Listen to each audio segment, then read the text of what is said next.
Yo, what's shaking, everybody? Welcome back to the Surface Noise live stream. Whether you're watching live, watching, or listening at some later point, we appreciate you being here. And today we bring you the B side.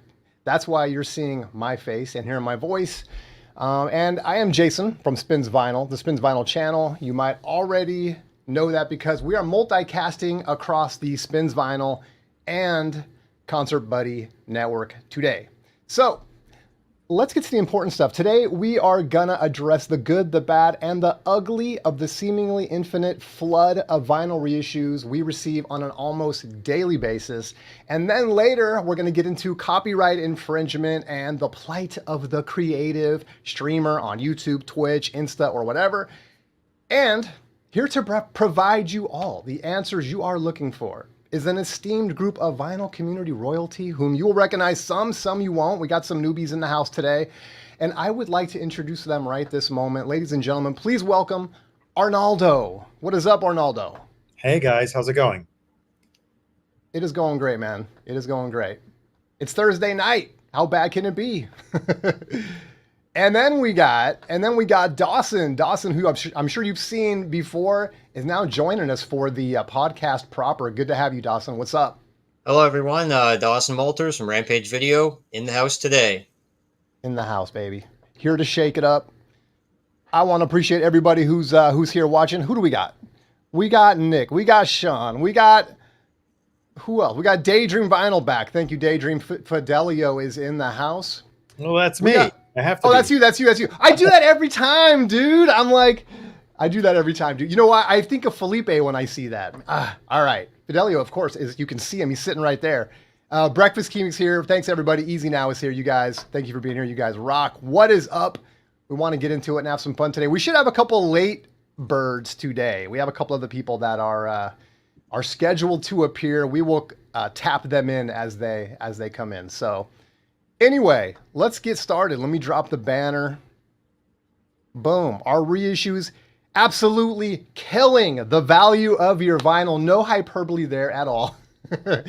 Yeah, you guys know we talked about it before, and I just kind of wanted to approach it from a little bit different angle today. Is that, we got tons of reissues, but is there a sort of a cost consequence to that? Of course, it's convenient. It's great for people just getting into the hobby and all of that stuff. I want to know, does it impact the value of your OGs, your older pressings? Does it matter? Who cares? Does it help that? Maybe it has no consequence at all, but let's kind of kick it off there. And as someone that I know, Arnaldo, who loves his OGs and his reissues, do you have an opening thought on this? I think it's about enjoying the music first and foremost.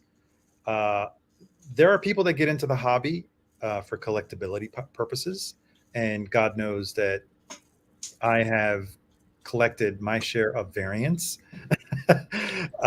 as well as I have other collections. You probably, I don't know if you know, I kind of like stopped on that. I used to collect Legos. I used to collect Funko Pops. So I can appreciate, and not judging at all, for people who enter the hobby only for collectability purposes. So after that whole preface, I think in the end, for me, it doesn't matter as much unless, for example, I've spent more than I wanted to on an original pressing that I really wanted to have, and then a better sounding reissue comes along. Maybe not. It'll devalue it.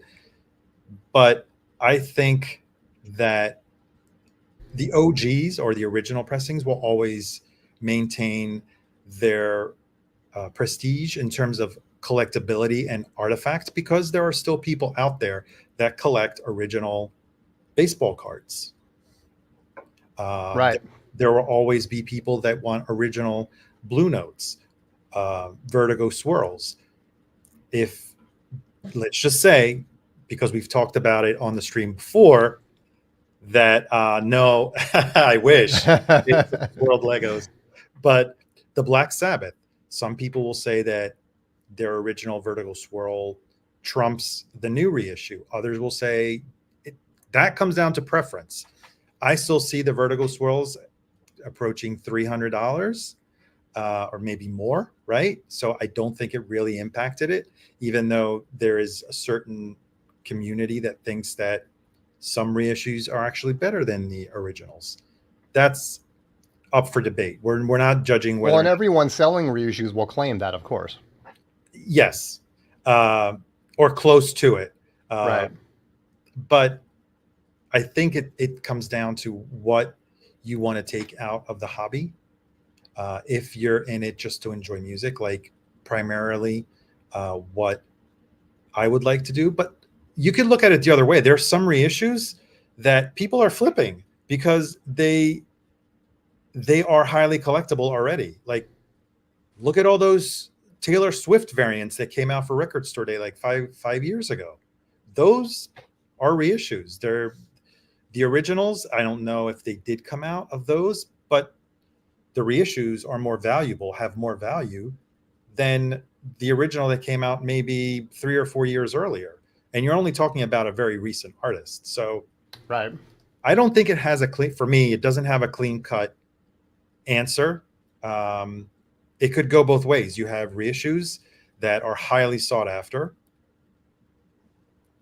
Look at the market for some of those Led Zeppelin. What were they? The gallery. Can you help me here? The Led Zeppelins that came out in the Anvil box. The classic. Oh, right. The classic records. Those still go for they're very sought after. There's one. He's talking about this one. He's talking about. Is that the classic records? Yeah. Don't cry yet. Well, even though people will speculate and say that, it's too bright, right? Or the vinyl's a little noisy. They're still holding their own. How many years did they get pressed? Like 10 years ago? This sounds like the story of VC Goldilocks and the Three Bears, right? This is too bright, So Jason, for the visually impaired, I have to. Yes, I am holding. This is the Led Zeppelin debut album. Yes. So, not the turquoise, which he has shown before, and made everyone. Don't get him started. Right. But yes, maybe someone will pay more for that. You have the one you have in your hand right now, which is the reissue of the classic records, than the original. Let's not talk about the turquoise. Turquoise is in a totally different area. That's different type of collectibility. It's funny that you bring this up. Like, it's like three phrases, right? 200 gram. Shh. Mastered by Bernie Grundman. Yeah. Right. Is that the 45 RPM or the 33? This is 33. Okay.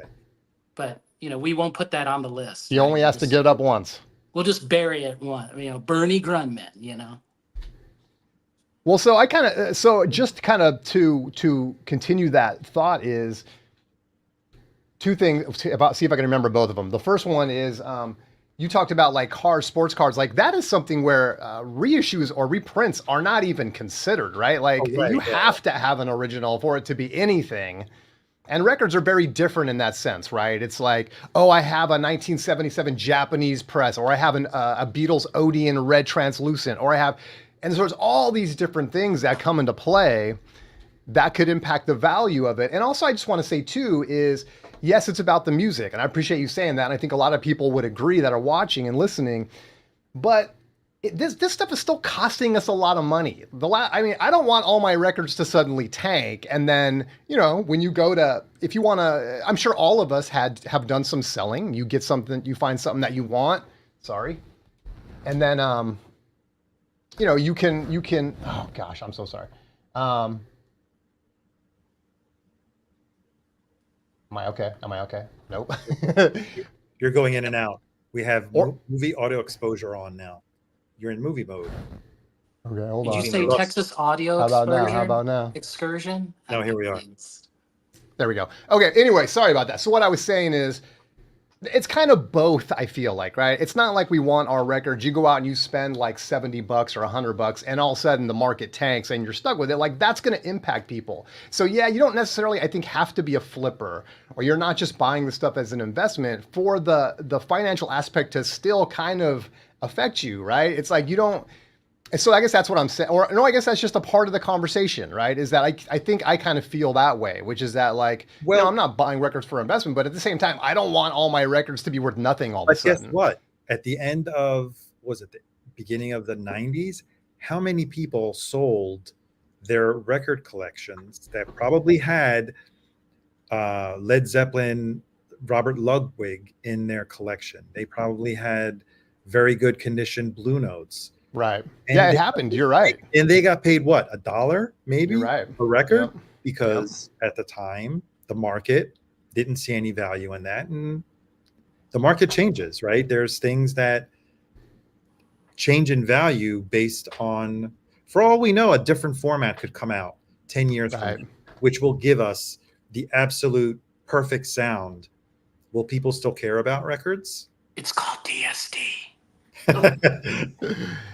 DSD. There we go. There we go. There we go. No, we only there's like a market perspective, and then there's the value that a person assigns to a specific record. Totally. I guess like market theory says that when you have more things of the same or similar, that it will theoretically decrease the value of the original one, because you increase the number of products out there and it will devalue it. But also on the other hand, that some OGs are the OG and it will remain to be a higher price. It'll keep its value over time, depending on different factors.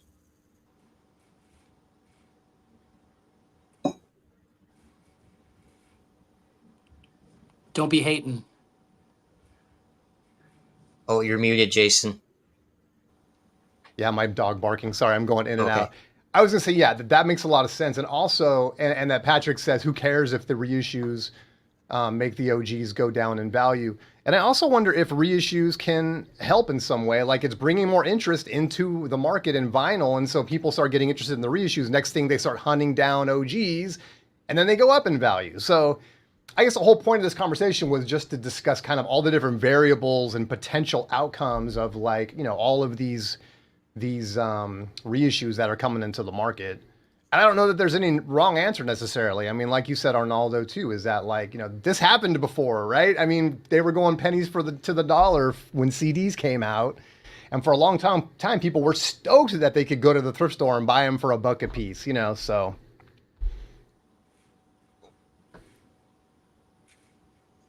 Any other thoughts? What, Jason, you got any thoughts on this? No, I'm going to go full-fledged reissues forever. Let's pump them up, pressed by Kevin Gray, just keep going. So no one can talk, no one will buy originals anymore. It'll just be our secret. Hush, hush. Like, keep on those tone poets. This OG will never, I don't want anyone to find out about it. It's an OG? Yeah, I have my classic. It's good. It's a great album. Quite a bit. I love that album. I mean, it's Bobby Hutcherson, dude. He's right here. Yes. He's the man. All right. Well, heck, did we already exhaust that? I mean, we do. No, I have more points. Okay, let's go, baby. Let's get it. Okay, so you have to look at the price ceiling as well. When you have the a record that sometimes it could be a box set that might even come out for $300. That's probably going to be at $300, and then it might go up to $500, the value, depending on the market, and then it'll probably go back down slowly over time. Now, if you have a price ceiling of a OG record that over time could be slightly more than value, but also a lot of times there's record auctions, there's sales, and there's other ways to acquire records, and that record could be up to thousands of dollars. So but that's probably in the 5% of bands where that could happen. But in that case, when you're not getting reissues, it's super painful, right? It's like Patrick just is saying, it would be great if all those reissues were available all the time, so you could just buy them and listen to them. That's a great point. Like, what's worse than having, millions of reissues that are flooding the market, not having any reissues and not having access to the music? So didn't mean to interrupt you. I just wanted to kind of. Oh no, that's a good point. Yeah, and you have to look at the availability too as well, because like, you have to pay a big price if you actually want to get the record too. Yeah, we talk when Jose's on here. I talk about it all the time because he loves to bring up Pharaoh Sanders, and of course I jump right in because there are certain Pharaoh Sanders titles that are so hard to get. Yes, I want to see those repressed.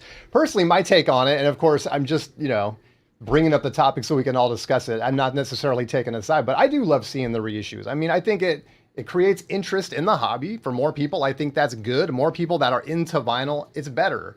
And then just having access to stuff. I think if I had any issue, it would be more with the quality of some of the, not just the reissues, but quality control and things like that, bad reissues coming out. And even when you have people that are new into the market or taking an interest in vinyl and they're picking up records that are reissues that suck and they're getting discouraged and they're like, I spent all this money on a turntable and a handful of records and they suck. And they just get out of it and they go back to streaming, That's a whole different discussion. All right. Judging by the silence, I'm going to assume we're ready to move on, unless anyone has something else. Oh, I have another one. Okay, go I was for wondering, how many reissues are remastered? Because sometimes like they'll like reissue an album, but like they would remaster it within the circulation that's happening, or would we probably keep that separate in these scenarios? That's a good question. In a way, sort of like a. Oh man, I better be careful here about my words here before I step on myself. Because like a lacquer can do only maybe 3,000 to 5,000 at best. No, if is it even that much? No, a lacquer or a stamper? A stamper, I'm sorry. A stamper, they shouldn't. I mean, it all depends on the plant, but I mean, 2,000 is even pushing it. Yeah, I thought it was like 1,000 was kind of where they try to cut it off, where you start to lose. 2,000, I think you're losing a lot already. So I would say each stamper should be changed at around 1,000. But Taylor Swift fans, Swifties won't know, so no one has to know. Shh, hush, hush. Well, Sean brings up, that's a whole nother topic, but in terms of just, how interested are you in remasters? And a lot of people don't care. Sometimes it improves it. I think the Led Zeppelin remasters, at least the Led Zeppelin one that I heard against, not a blue label like Jason has, but on an earlier pressing, I thought the guitars were punchier and more forward. I thought it was more clear, and I really liked it. I liked having the remaster of that one. But sometimes it's like, why are you fiddling with it? Like, it's already fine. You don't have to put your signature on it just to remaster it. Just to give us something that sounds close to the original. What's funny about this classic records is actually the stereo is reversed. Nobody talks about it. Oh, that's interesting. I thought about bringing up like a new video and then I'll just play like the George Piros or something. And then I'll play you this. As long as I don't, for the next topic, I don't get, copyright violations, but they're reversed. I did this next topic just for you. So if you get copyright. But nobody talks about it. I'm thinking nobody really listens to their records maybe, but that's a whole entirely different discussion. You mean nobody on the Hoffman forums? Correct. Nobody. No one commented that the channels are reversed. Correct. Wow. And they dissect records.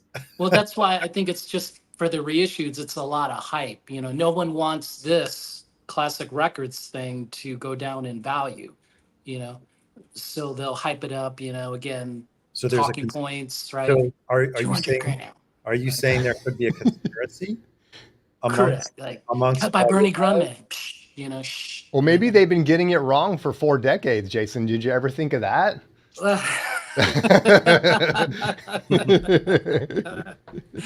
Oh, man.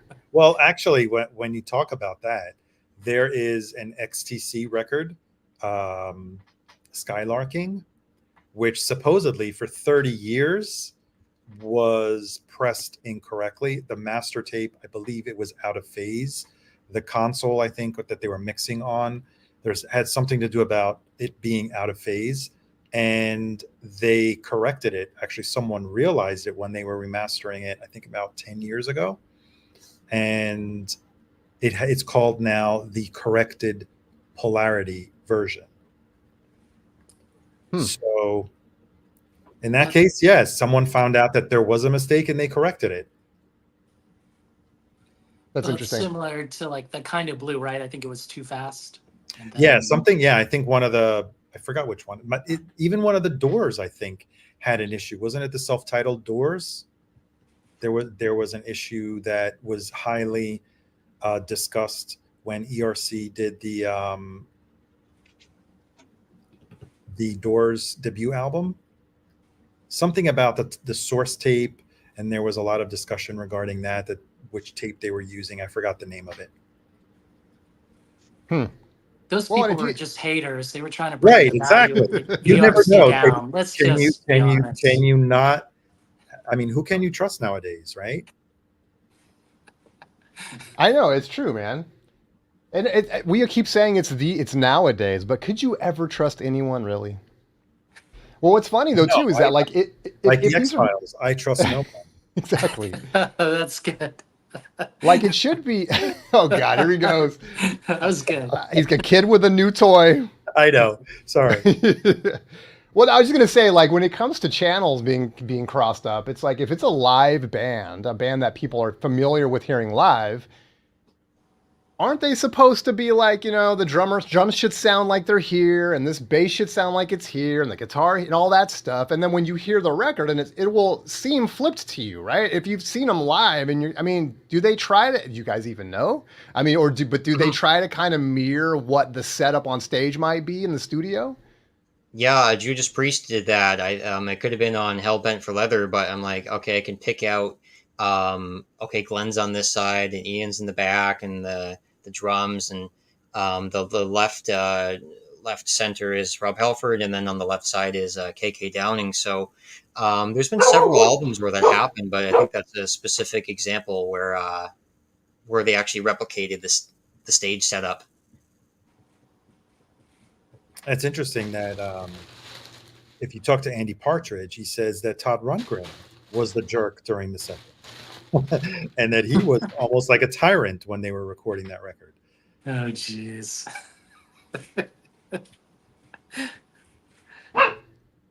Most reissues I've heard are kind of, they're not as good as the originals. Like most originals I've heard were better than the reissues. We don't want you to say that, Dawson. You're going to start a VC panic and controversy, You don't understand what territory you're stepping on, Dawson. The next thing you know, your inbox is going to be flooded with trolls. Right. More reissues, I don't want anyone finding about OGs anymore, Yeah, OGs, what's that? All right. Well, let's kill the rest of this hour with, boom, we'll switch over. Can we come to a music copyright infringement compromise? And I already know the answer, but why don't we talk about it? I think our good pal, Jason Rojas, faced something recently that maybe you'll get into. I don't know if you want to or not, but, I've gotten a copyright strike before. My dog just had to make an appearance today. I'm so sorry. No worries. Your dog knows about copyright, so your dog is agreeing. She's just agreeing, exactly. Absolutely. Why can't everyone just play all music anytime? Give everyone a free cabaret card. Anyway, I'll shut up. You guys know where I'm going. Jason, tell us your story, man. Sure. So I have DJ streams every Sunday mornings, Central Time at 9 o'clock. Been doing this for, I don't know, a couple months. And sometimes I'll do even streams with Nate Mars and Jose Moreno Ron. The last one I did with Jose and Nate, Jose and I actually got copyright strikes, and that caused our channels to be on hiatus or pause for a week, until we learned our lesson, which was we did learn our lesson, So I know there are other channels that play records. Yes. During live streams. Do you think that someone flagged you someone told on you? I don't know. We could only get Inspector Gadget on the case. Matlock to Because uncover. you've been doing it fairly like maybe 3 months, right? True. Yeah. So, and other channels that I know have been doing it for years on a regular basis. So I'm not accusing anybody, but it's kind of strange that maybe someone that and has not been a regular offender, let's call you not a regular offender, got already struck down. Well, yeah. I mean, let's be honest. I'm supposedly a controversial figure in the VC. I have many enemies. Oh, the So, most hated person Arnaldo, in I'm the not vinyl community. surprised. I mean, your theory, right? Could be true. Somebody reported me and Jose. They're butthurt with us, and Do you I can have to blame be Elliot. reported? Do you have to be reported? Because I was kind of looking it up. There's algorithms built in that check Sure. the signal and Sure. stuff. And Yes. so I wonder if that was it. Well, here's the funny thing about it. When we were all streaming, only Jose and I got caught while Nate did not. So Nate did not receive the strike. So that is the most were you all bewildering thing. streaming at the same time? The same Oh, time? yes. Oh, yes. Okay. Well, maybe because Nate was a first-time offender.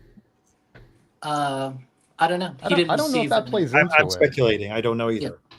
Well, I'm just saying, like, he didn't receive the strike, and out of, just being careful, like, he put that video, like, in private, after we were done streaming. So did this happen while you were streaming? Yes, no, like, we got the strike after. But after. Okay. After. yes, but I mean, both Jose and I, like, our streams got, like, cut off, while Nate's kept going, which was fascinating, So what did they just give you a warning? And I already had a warning before, but then this one was like we're giving you a strike. You can try to appeal it. And then I appealed it, and you don't win against YouTube court. right. I got don't this know thing, who it was I'm like, fighting against. it's like driver's training where they sent me something saying, hey, you got your first copyright strike. If you want to remove this from your record after 90 days, you have to go take this class or something. Yes. Saying you understand that, copyright infringement is wrong and all of this. And I'm like, why are you adding insult to injury? Like, come on, man. It's like, really? Well, I mean, I learned not to play any more Neil Young. That's what I learned. Okay. Is that the thing that got you? The first warning, yeah.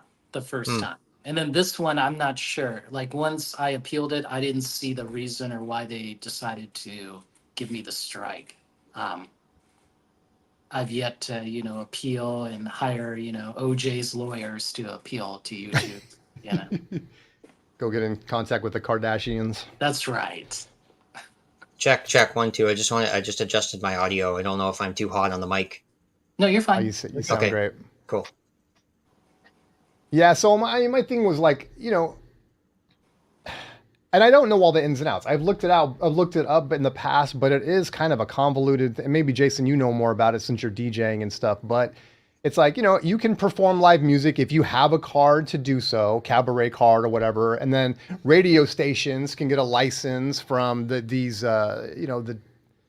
whoever it is, the copyright ASCAP and stuff like that, right? So, and I'm trying to figure it out. Can streamers do the same thing? Like, why is it that someone can go perform live or someone can have a radio station and play music? And I guess that's what I'm thinking about in terms of flexibility is, okay, I get it. I understand why it's a copyright infringement. I understand all that, even though I still think it's a little chicken S, just because it's like, come on, a lot of times you're spinning a record trying to bring attention to the artist, help them sell more records, and you're still getting a copyright strike just for playing part of a song,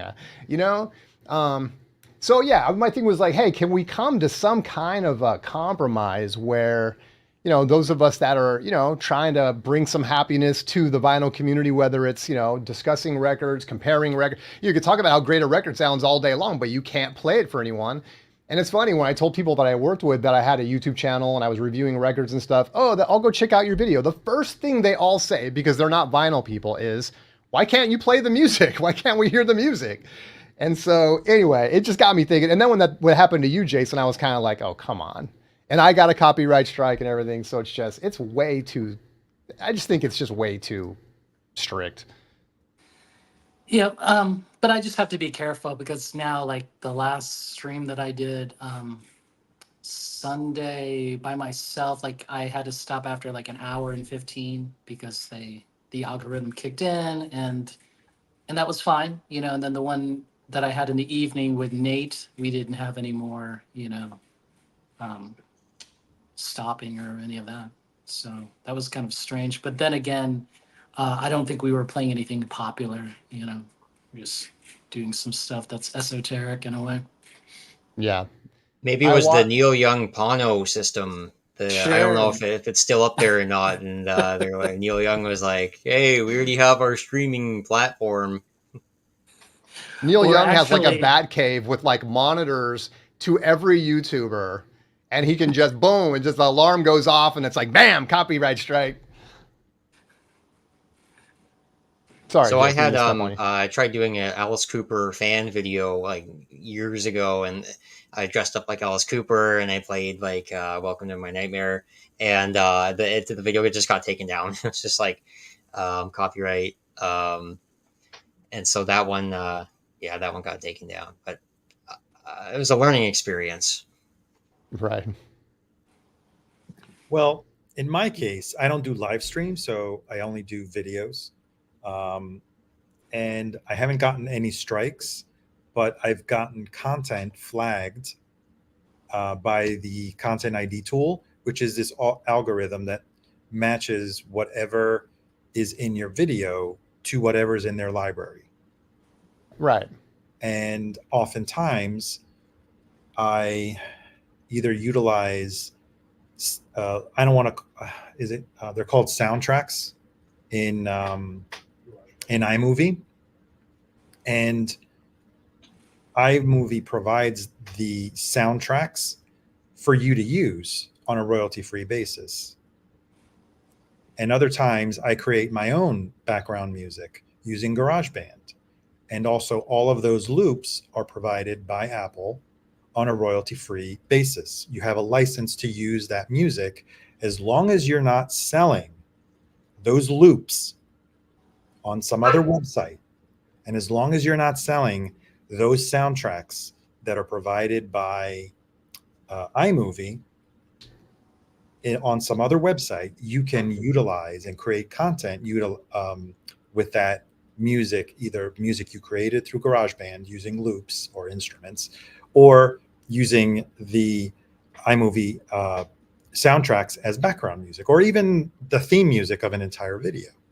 Well, I get often flagged, or the content ID tool says, "Oh, so-and-so said, based on the whatever content ID tool we run, that there are parts in your video that are have a copyright from so-and-so." And basically, it's like, yeah, that's the free loop that is provided by iMovie, and I have to regularly dispute it and basically say, I actually made a video on this. It's a very short video on how to solve this, but it's totally different than a live stream where you're actually, let's just not say, playing music for which you don't have a license to play. So you go from one extreme where YouTube flags you for things that inaccurately, and I win, by the way, all the disputes that I put in for that reason, they're all dismissed, because I show proof that they come of the source, basically, that I have a license to use that music, and it's not copyright infringement. It's not, the copyright doesn't go to someone else.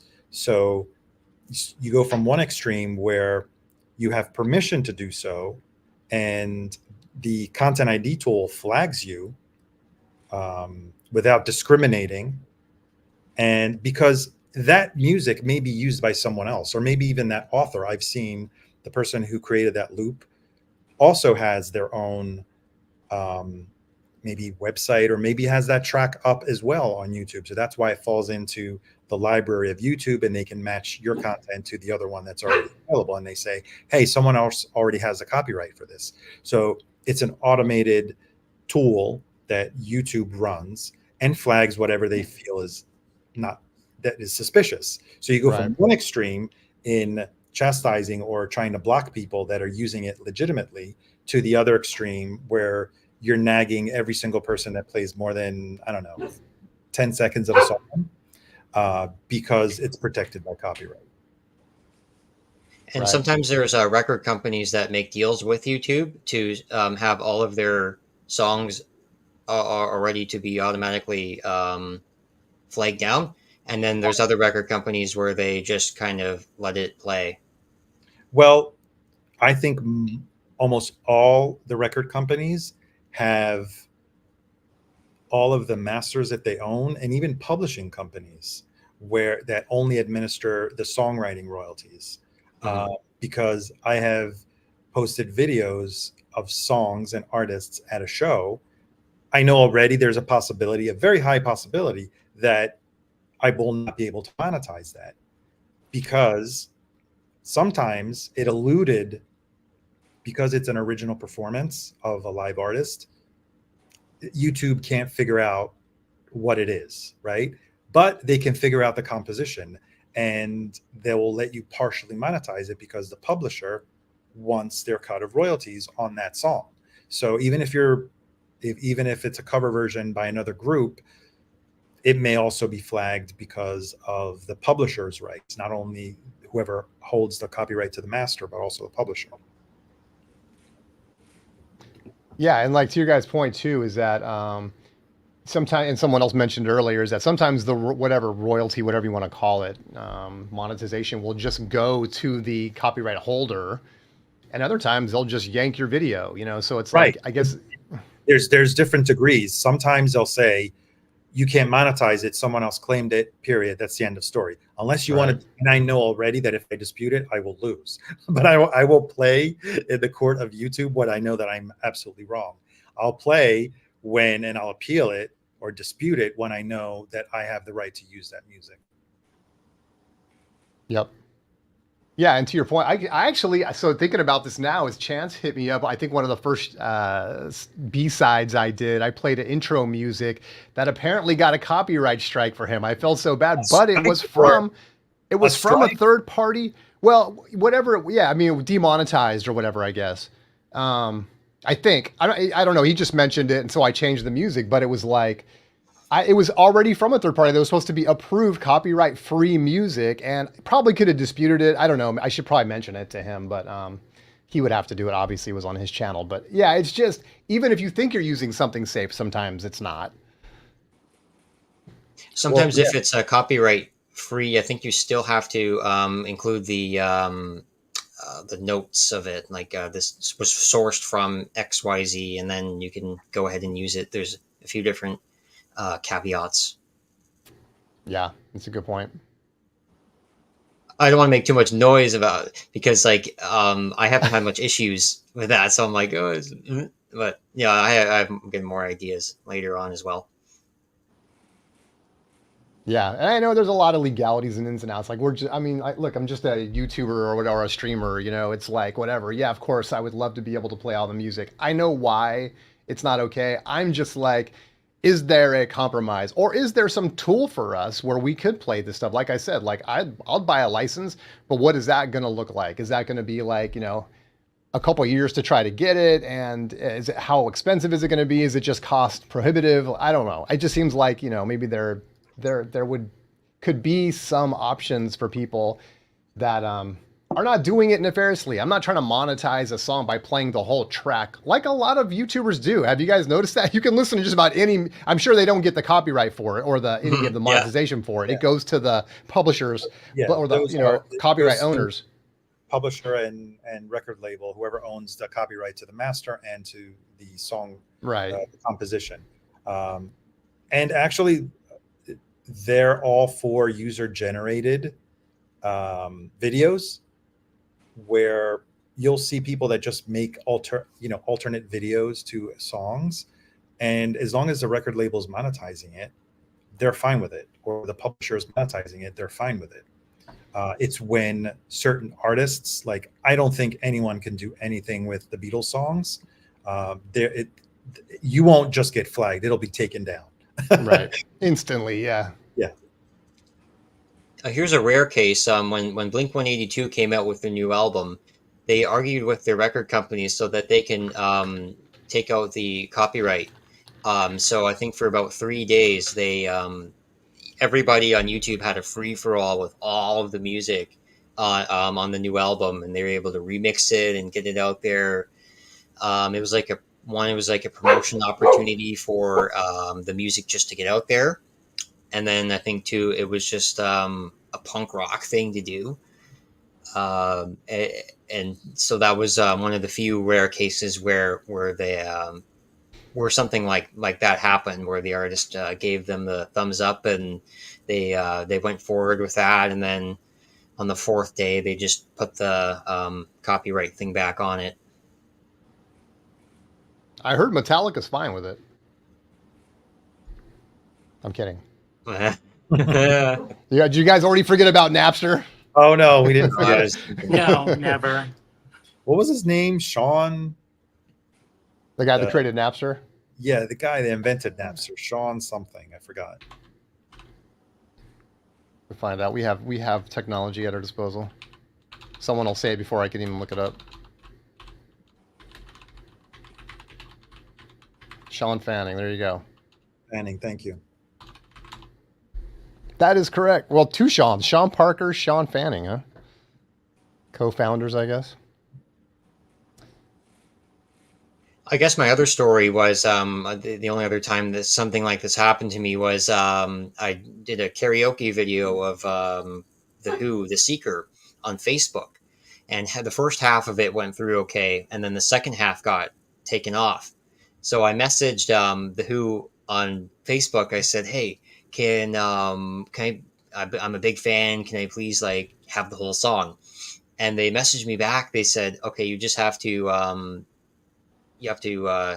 message the Who. You have to either here's this email, and you can like email them. I'm like, oh cool, wow. And I'm like, oh, I'm so nervous, I don't want to even do that. So I still had the opportunity, but I didn't end up emailing them. I'm just like, I'm just gonna let it go. Yeah. What I also think with streams where, because I think it was Elliot that put up, what about the people that make reaction videos? They listen to a song, and you know what the reaction videos are, right? Those stay up. Obviously, they're not monetized, but I'm wondering, maybe it's because there's a bit more leniency when you're not playing multiple artists' music, whereas it would be more difficult to monetize a video of a half hour where there's music for, I don't know, 20 different artists. Maybe that's one of the reasons why it gets stricken down. I don't know. I don't know the ins and outs of YouTube, and I don't know that much about how they handle these copyright issues, because I think it would be a little tricky in order to, even if they wanted to monetize it, all the different publishers and all the different copyright holders what's the criteria in allocating the revenue that you've generated amongst so many different participants? Yeah, I mean, I Patrick's don't know how point, that works. That could be one of the reasons why. I'm just speculating. I'm not entirely sure. Well, why. I mean, is like an A/B test, or a shootout? Is that considered educational? I mean, I think it is. I mean, again, to me, it's less about the copyright. Look, I mean, I don't know how many of us in the vinyl community, small channels. I know I'm a small channel. I know that whatever money I get is negligible. I don't care about the 30 cents or whatever. It's not, I'm not doing the YouTube to get rich.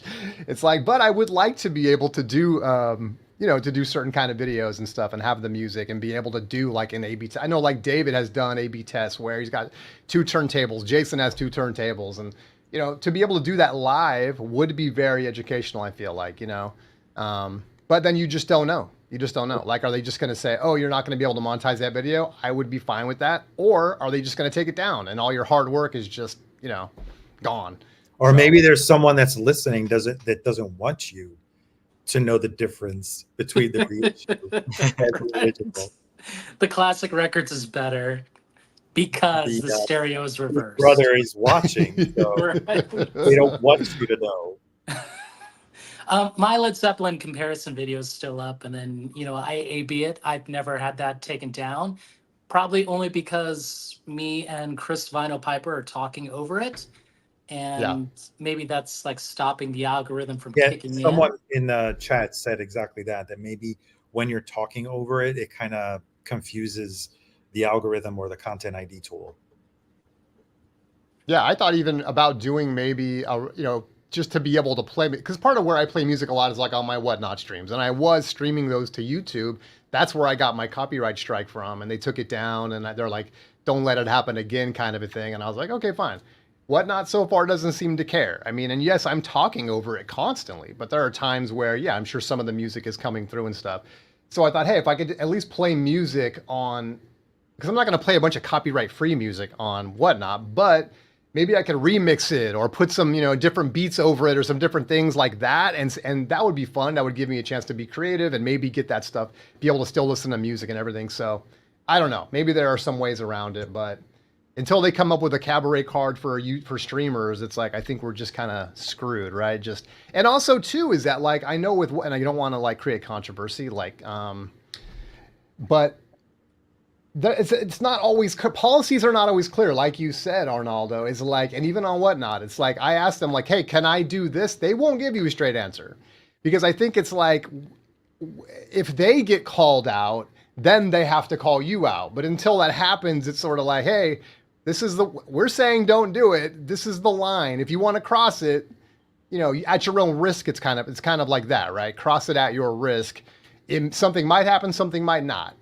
And then to your point earlier, I think it's like, somebody could see it and say, I don't like that idea. You're going to have to take that down. And then they come down on you. So, but a lot of those policies aren't really black and white.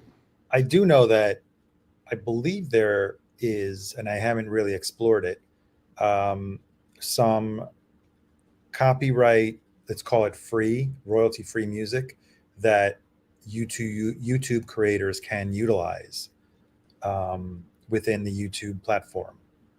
Yeah, they have a whole library of music. Right. That's what I have used a lot of that in my pre-recorded videos. Yeah. And I think it's easier for pre-recorded videos, right? It's like I can just add the music and stuff. But for me, it was more about like doing live stuff on the stream. Yeah. Yeah, it makes more sense to just play music on Spotify or whatever, or spin records. But we know what happens to those people, huh, Jason?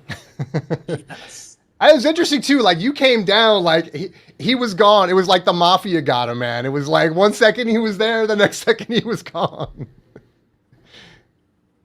But were you able to resume, or was it immediate? I'm able to resume for a little bit. Okay.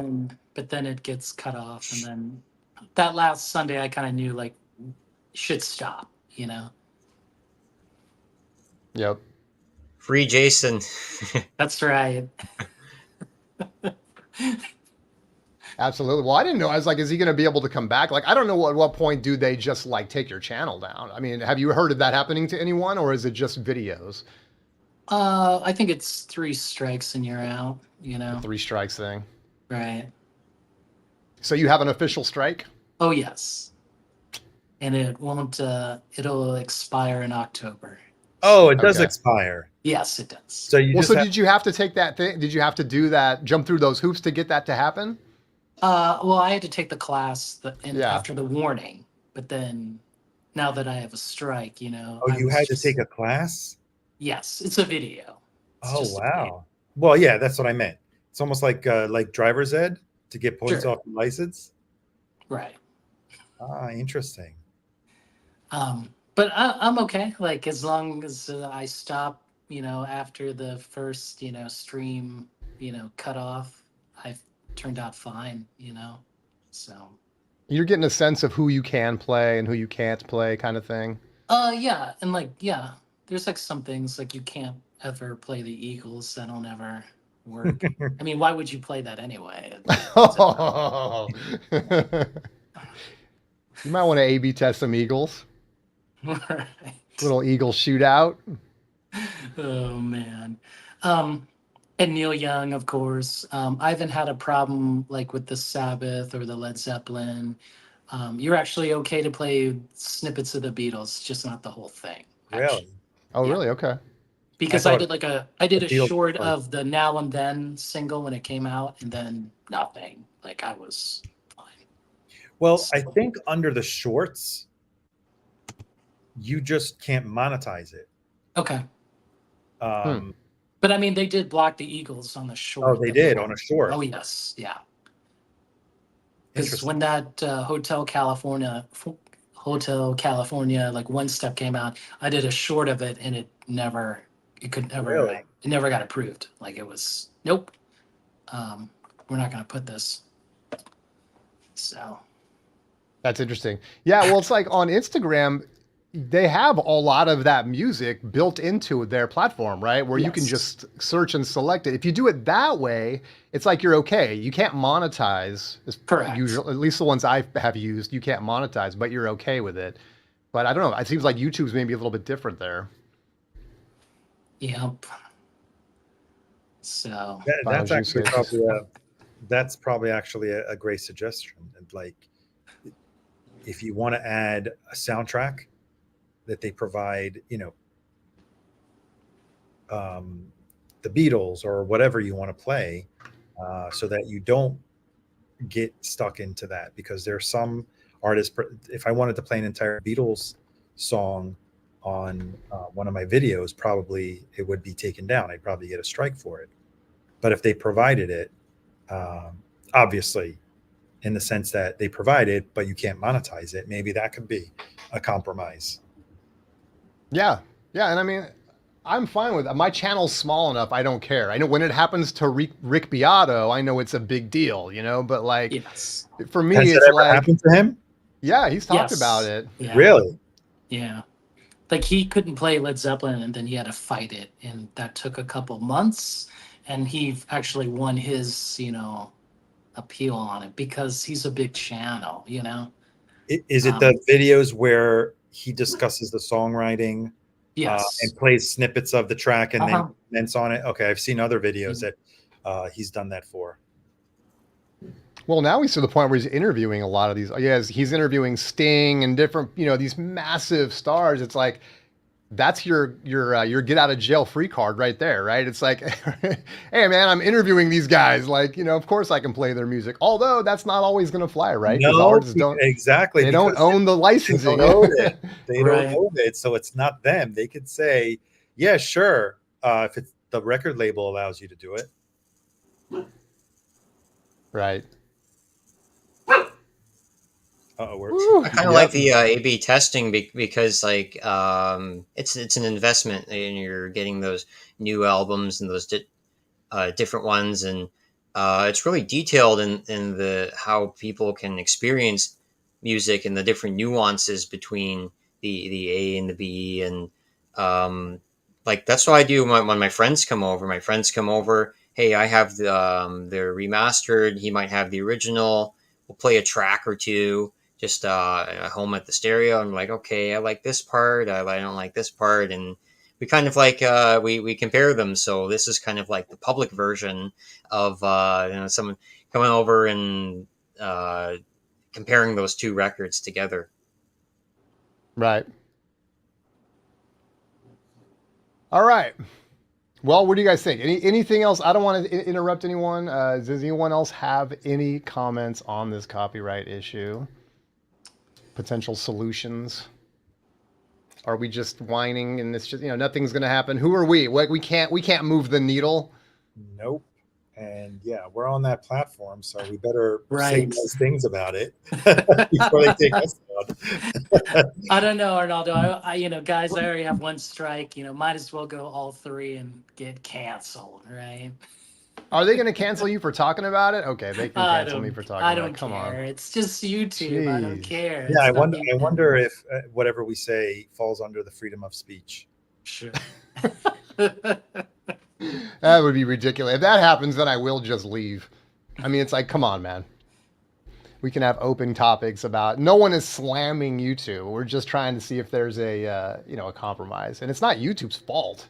I mean, they're just trying to. They're just policing. Exactly. Yeah, I'm not blaming YouTube. I'm just saying that different platforms are a little different for some reason, for whatever reason, and stop kicking my boy Rojas off. I blame Big Brother YouTube. That's where I'm going. All right, I love it. The most hated man on YouTube. You heard it here first.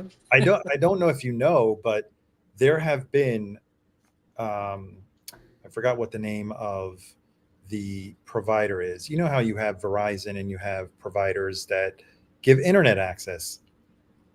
Record labels have successfully sued the actual providers. Oh, wow. And won because they're facilitating the illegal distribution of music that is infringing on their copyright. Wow. So that's how determined record labels are. Yep. In making sure that their artists get paid. Well, so their artists get paid? or so they get paid. Well, the intention is that they're representing the artists. Yeah. That's if before there was the internet, the only way we would listen to music was watching American Bandstand on TV, right? Or the radio. MTV. And both of those channels, whether it's the formats, the radio and the TV, they were paying their share of royalties. And it was very confined. It was very controllable. Now we're in the Wild West, So right. Think about smaller artists that probably would benefit from streams, right? That are playing their records or videos that are incorporating their music. Yeah, and smaller artists seem to be fine with it. If you see like interviews and things like that, they're like, yeah, I need more distribution. Exactly, because for them, it's a tool both ways. One, they can get paid for it. Two, it gives them more visibility. Right. There's so much music nowadays that we're overloaded in different directions, and a lot of music gets lost. Whereas 30 years ago, look at those charts. I mean, those records stayed in the charts for years because there wasn't as much music available. Right. Are you saying there's too much music now? Maybe there is. Or I would say too much bad music. Oh man, too many reissues, too much bad music. Right. We'll just bring the whole vinyl community down on us. Sure. All right. Well, we could jump into the freestyle. We will end the podcast proper. Thank you everyone for joining. If you're watching live, do not go anywhere. We have absolutely nothing planned, just the way everyone likes it. I have not programmed anything for the freestyle, so we just have some fun and play it by ear. So everyone, thank you for joining. I appreciate it. We're about to jump into the D side of this podcast. So here we go. I have to change branding. Oh, there we go. All right. And we might get some help on this too. We have some other people that might join us for this. So yeah, I didn't plan anything, guys, and that was on purpose, because some people were like, "Oh, we're just getting programming for the freestyle. That's not freestyle." So it's like, all right, let's get into freestyle, baby. We'll make it as free. We're gonna be free balling it hardcore today. Oh, and here comes Elliot, just in time for the freestyle. Boom. What's up, Elliot? Good to see you. Elliot, you're a celebrity now. You got featured on Vinyl Community. What's it called? Jason, help me here. The Instagram. Vinyl Community Casting. Vinyl Community. Do you know that? Yeah, I saw that. I saw that earlier today. I was You're honored. A celebrity. They could have picked a lot of people or pictures to hurt my feelings, but they actually that made me feel good. That's my man. Maybe it That's was awesome. intentional. All right. I got that old teacher vibe. Right there. I got that old history teacher vibe going. So, Nice. Well, so yeah, you guys. Vinyl community casting has been laying low for quite a bit. They used to be, let's call them they, because we don't know if it's a he or a she, have been not as active as they were a year ago, right? Can you explain what that is for those of us that don't know? I'll let Jason explain. Do I have to really explain this? It's it's just a parody troll account, whatever you want to call it. Okay, I mean, I had no idea. Okay, so it's on Instagram. I don't know that it's I wouldn't call it a troll account. I mean, it is really, a humor. It is well, a troll. a good natured. I don't think so. Sometimes it's not, Elliot. I disagree with you. Sometimes it speaks the truth. Oh yeah, at times, Like we didn't know that, this one. Let me see. Can you make? Well, when you say speaks the truth, is it good natured or is it It's usually just picking some celebrity or some cartoon character and saying that is some member of the VC. Yeah, this is really true. This is really true. That's kind of funny there. Yeah, that one's funny. When England lost, Rob Walker was crying. It was burned, Yeah. The funny thing is, like, this account, whoever they are, they do take it a little bit seriously, because the ones that were me, they took them out, So I mean, there is a person, who definitely gets, butt hurt in a way, so. We'll never know who it is. I honestly have no idea who it is. I have like a few guesses who it is. I won't mention them because I don't want to go there with that. We can always make random guesses or educated guesses, but who knows? But I mean, like what Arnaldo said, like why they've been kind of like in and out, it's kind of clear, like if they're being in and out, that means they're just no longer interested. They've disconnected for a bit. Yes. I was gonna say we got Jimmy Buffett down here.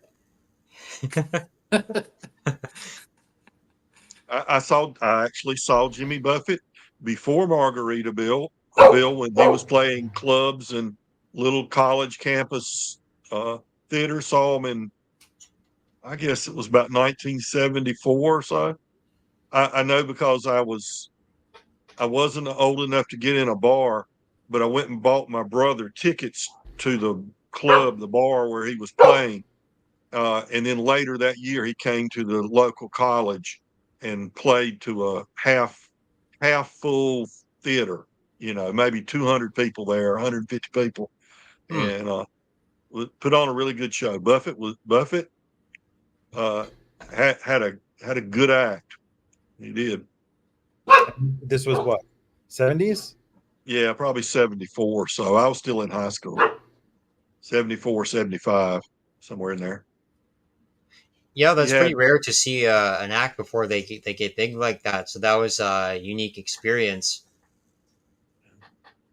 He had a couple of albums. It was on what, ABC, or was it MCA, or ABC and then bought by MCA. He had A1A out and Living and Dying in 3/4 Time, I believe, and maybe at least those two albums out, major label albums, but he wasn't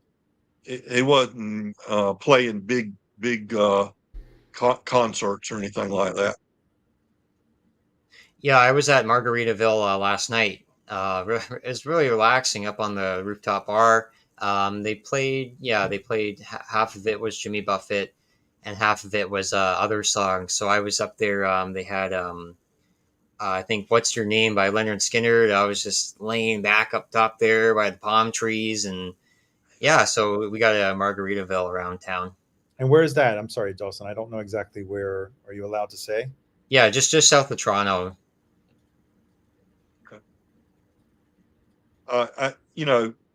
he gets a lot of criticism because of Margaritaville and, where his career went after that. But, he was at the mercy of having a massive, massive song and being pigeonholed. But, there's something to be said for a guy, as he freely admitted, a half decent guitarist, not a great vocalist, who could he could write a good song, and he was able to parlay that success into a legacy he could leave to his children and grandchildren. Yeah, he was an entrepreneur.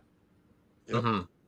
And how many other people had the same success, couldn't get beyond that song, in their career, because that's what everybody from the record label to the fans wanted them to do, something like that over and over again, and ended up, working at the music store, giving lessons to beginning guitarists and barely getting by the rest of their life.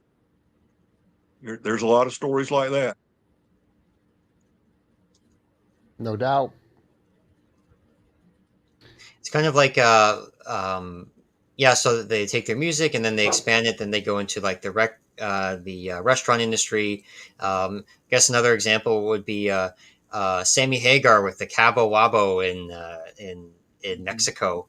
So but luckily he had a few hits before that from a few different bands, and goes down there, and every year he has his birthday celebration down in Mexico at the Cabo Wabo with some other Van Halen members. Well, I mean, if we go back to around those times in the 70s, and I know Elliot hates it when I bring up Kiss, but they're the first that started, commercializing their brand, and how many hundreds of millions of dollars are Gene and Paul worth? They were definitely able to parlay their music into empire. But nowadays, I think one of the richest entertainers, well, I don't know if she's still only an entertainer, is Rihanna. Cosmetics, she's brilliant. Is that what it is? Oh yeah, she's worth close to $2 billion. Her music, that's why she hasn't released a record. She doesn't really need to in the last 5 or 6 years, because like her, I mean, there's so many other musicians. I mean, Jay-Z also, didn't he start out with Beats along with Dr. Dre? I think it was, wasn't it? It wasn't Jay-Z. Sorry, someone. I have Jimmy Iovine. Sorry, yeah, but Jay-Z also branched out with his clothing line. So and think of all the restaurants. Most of them didn't last chains. Like Kenny Rogers had was it chicken? The chicken, yeah, the fried chicken. And there were so many artists like that did stuff like that. Usually it doesn't work. Same thing with athletes, pro players.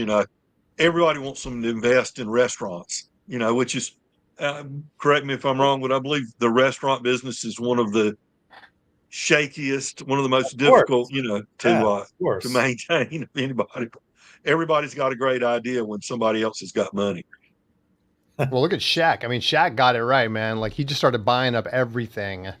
He's, I watched some great interviews with him where he just owns pieces of all of it. I think he invested early in Ring, the doorbell camera company, really? And smart. He's just, he's just so smart about that, and he's just sitting on tons of money because he's just an investor in tons of companies. He did the opposite with shoes. You know how shoes are so popular with the young people.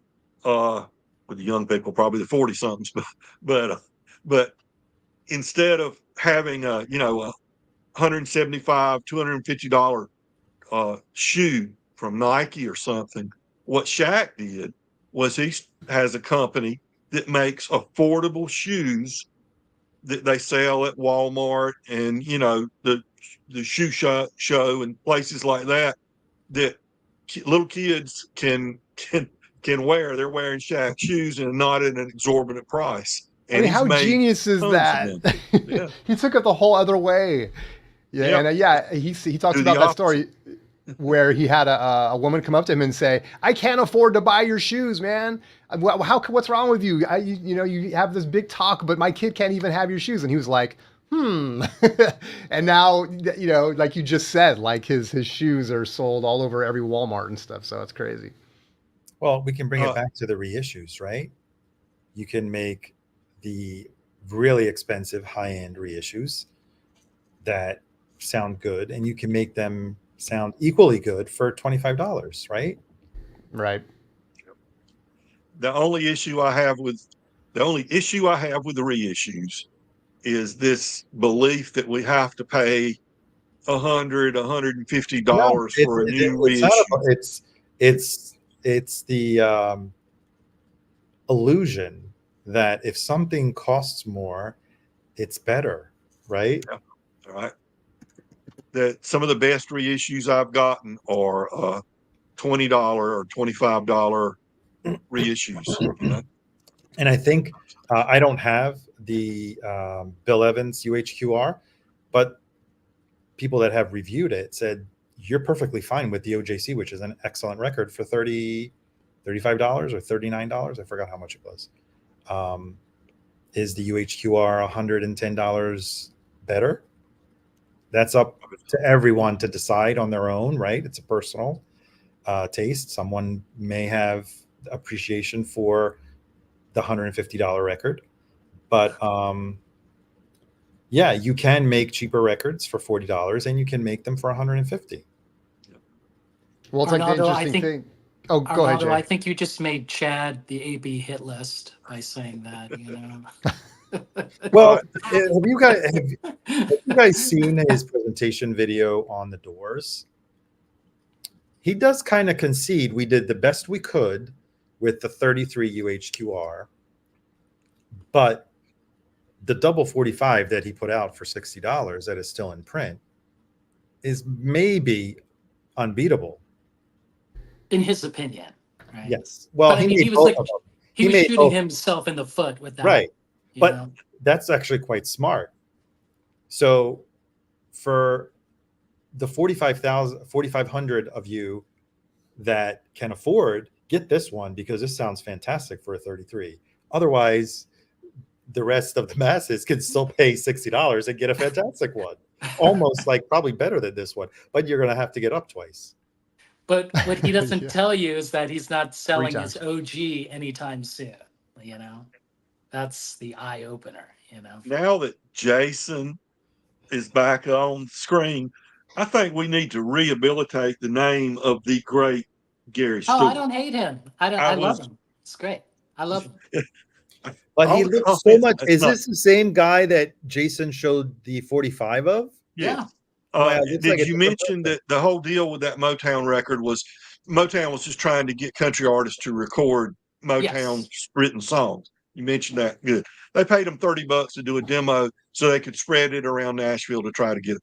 But Gary Stewart put out some really good records in the 1970s and early 80s.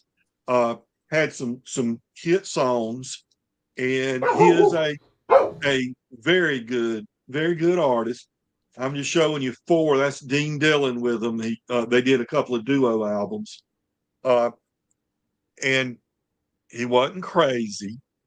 He did commit suicide. His wife of 43 years. He was 59, so you figure how they've been married since he was like 16 or 17. His wife had died. He was in a depressive state, and he did commit suicide. His son had committed suicide about 20 years before. So it was it is a sad story that it happened. But he leaves a legacy of music. It was the best song was his biggest hit. She's acting single and I'm drinking doubles. Excellent song, country song that was a number 1, I believe, on the country charts. But his producer, longtime producer, was Roy Day, and I was fortunate enough to meet Roy Day years in the early '80s. I guess sometime he was doing that.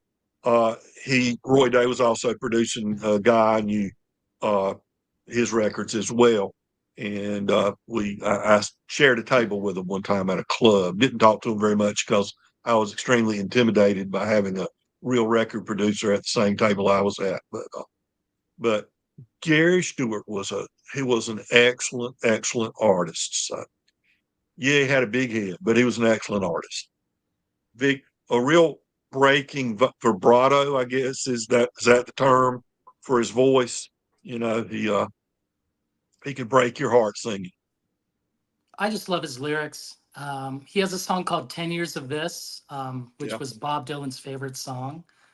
If you've never heard that song, listen to it. 10 Years of This, that song. Woo! You know, I believe that one's about a divorce, you know, just relationship unraveling, you know. That's a tough song. Yeah. But you can imagine it had to be tough living with somebody 43 years. And, you know. Well, you would have to be crazy, right? That would be having them die. No, I've lived with my wife for 35 years, I believe it is. You can do it. It'll work. Uh-oh, we're back to the UHQR box. It's like what was the line in Godfather 3? They keep pulling me back in. It's like I want to get out, but I get out and they just keep pulling me back in. Yeah, well, I think it's they want to, you know, they want us to keep on talking about the new UHQR box. It's nothing new, a clamshell, you know. It's just because Chad is using it, you know, it's going to be new to those folks. Well, right? Here's an interesting thing. Why there's like probably, I want to say 40% in terms of time of that video was spent justifying the box, right? With him showing various types of clamshell boxes that have preceded it. That was very weird. When he started taking out the MoFi boxes, I'm like, what is he doing? Can you get split seams in a clamshell box? You can. Oh, well, yeah, that could fall apart. It Okay. could, like, yeah, the part that opens up, that's probably like a tape cardboard kind of reinforced, right, thing. Correct. And it could wear away. Older clamshell boxes can fall apart. I was just wondering what's going to happen to Concert Buddy, man, because if he gets a split seam, you know, split spine, dude, it goes back immediately. And you know what? Where it's actually more prone to breaking is in the corners. Oh, really? Yeah, the corners they can split open. So we'll see what the return rate on those boxes is going to be. Because what's the suggested retail on it? Oh, it's the same. Well, here's the kicker. It's going to cost less. It's going to be cheaper, but the price is still going to be relatively the same. Yeah. So I thought actually that the Marleys were at 100 price point, but they weren't. But basically, a box that costs less now still has the same price point, which is my issue. Well, I can't wait for those videos, you know, so people can cry about their. But then again, right? But then someone else can say, "Well, MoFi changed their box, correct, and they didn't change the price." Well, maybe MoFi's price point was the same. They never really like the cost. The cost for that older box and the newer box probably is very similar, but the UHQR box is a very expensive box. You can totally tell by the manufacturer of it. But yeah, that's just my 2 cents. Arnaldo, I saw on like Facebook or something where they're now shipping the Black Sabbaths unnumbered. I gave you guys a preview 2 weeks ago, last week or 2 weeks ago. Yeah, 2 weeks ago, I think. You had your window to flip it. If you didn't pay attention, I gave you guys the heads up. Here it is. I actually still have it here. I mean, is that the end of the story for you? Or are you going to try to get a numbered pressing out of them? No, they're gone. They're gone. And what was the original numbered? How many were in there? On the other one, actually, I don't remember. Well, did you return it? Because maybe that's part of the story I missed. No, you still have it. Okay. I still have it. They didn't ask me for it. I have a clean split, but they sent me the unnumbered. They thought that maybe I wouldn't notice, and I did notice. And when I pointed it out, within an hour, I got a refund. Oh, wow. An hour. I told them I paid for a numbered edition. Not only did you put it on back order, not only did you make me wait 6 weeks, I got it, and it had a seam split on it. Yeah. So that means they already knew that they were going to have the unnumbered versions. They had planned it out. Well, I told you I got this 2 weeks ago, so right before they dropped them, and I haven't opened this, but I know that the promo copies had they were numbered, but they were all numbered 0. I would have been happy even with that if they had sent me a numbered with a 0 on it. Get you a real high quality pen. No, right. Pick a number. You need to have also the engraving. I think the numbers aren't. You need like an embossing stamp or something. Yeah. It can be done. It can be done. All right, Elliot, private chat me and we'll figure it out how to do this. Elliot's you can start selling Rhino Hi-Fi coming soon. Elliot, are you selling these on Etsy already? I once had a record from the 70s, and there's probably a split at the bottom. I bought the record. I went home and I wanted to go play it, so I just went to pick it up, and it fell out the bottom. Oh, a little scratch. Oh, the first time maybe I did get a return, but I don't think they were taking returns. Rhino, when they mess up, they just send you a new one because it would cost them more to pay for the shipping to return it. Well, especially an unnumbered return, right? Were they even issuing No, those he yet? was saying that maybe the first copy that I got was I gotcha. a return. I gotcha. Well, when they first issue these, they're advertising this as a limited edition number, right? Correct. Now it's then they're turning around after they sell all them, and now it's a limited edition with not numbered. So Correct. it's not like it's that rare a record, with the exception of having a little number at the bottom. Basically, like someone would say, you can't play the number. That's right. That's right. Well, but you can imagine when it came off the stamper and all that stuff, right? I mean, you can be like, oh. Again, you're going back into the artifact, It becomes an artifact because it has a number on it. Right. Yep. So you're collecting the artifact and you're not actually collecting the music. Well, what about new music? Is it a new artists, I should say, that, we talk about a lot of the older stuff and the reissues, but we get there's some good artists out there coming out these days too, right? This is I don't even know how you say the name. Palmyra, Palmyra, something like that. And this is an EP. This is a group from I think they're based in Richmond, Virginia, and they don't give credit. I'm assuming they write everything together, and they sign. It doesn't indicate it on the jacket, but the reason I found out about them was I was visiting or maybe I got an email from the John Prine Old Boy Records.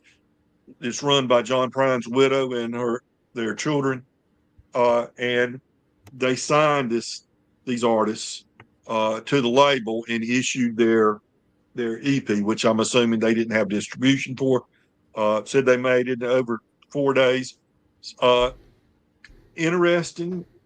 This was a blind buy. I just said, well, what the heck? It was $17. Ended up being, with shipping, $23 and some cents. So I'll take a chance.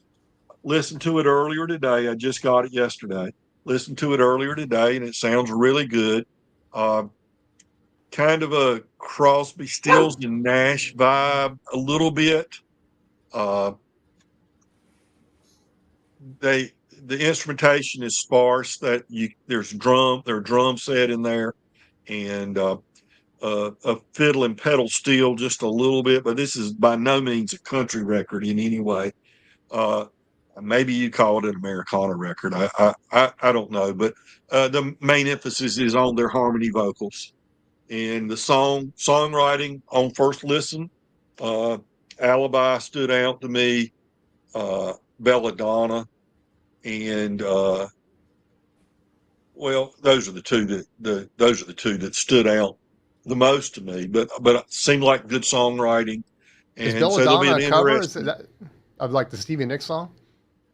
No, it's totally different. Oh, okay. Totally different song. But new artists, give them a try. Hopefully they'll come out with some new material soon. And I don't know, like I said, out of the Richmond, I think they're based out of Richmond. They're originally from southwestern Virginia and based out of Richmond. I thought I'd share that. Thank you. Thank you. I'll try and stream them tomorrow if they're available on any platform. I'm actually looking. Probably are. Like I said, Old Boy Records is the label they're on.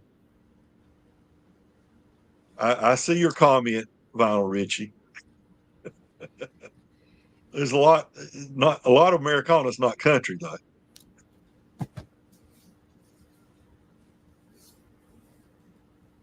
Yeah, I was listening to some Crosby, Stills, and Nash. I think it was at the Rock and Roll Hall of Fame induction, and just hearing the harmonies again from the Woodstock song. It was great just seeing that blend of voices together in that song. Yeah, well, that was probably one of their trademark sounds, was their harmonies and how well they blended together. I just had magic for a few records, for sure. Yeah, because some of the later records they lost the magic, like you would say. Yeah, maybe the '80s records, right? Didn't they do a reunion record in the '80s? They did. Mm-hmm. With also Neil Young on that one, right? I don't have that one.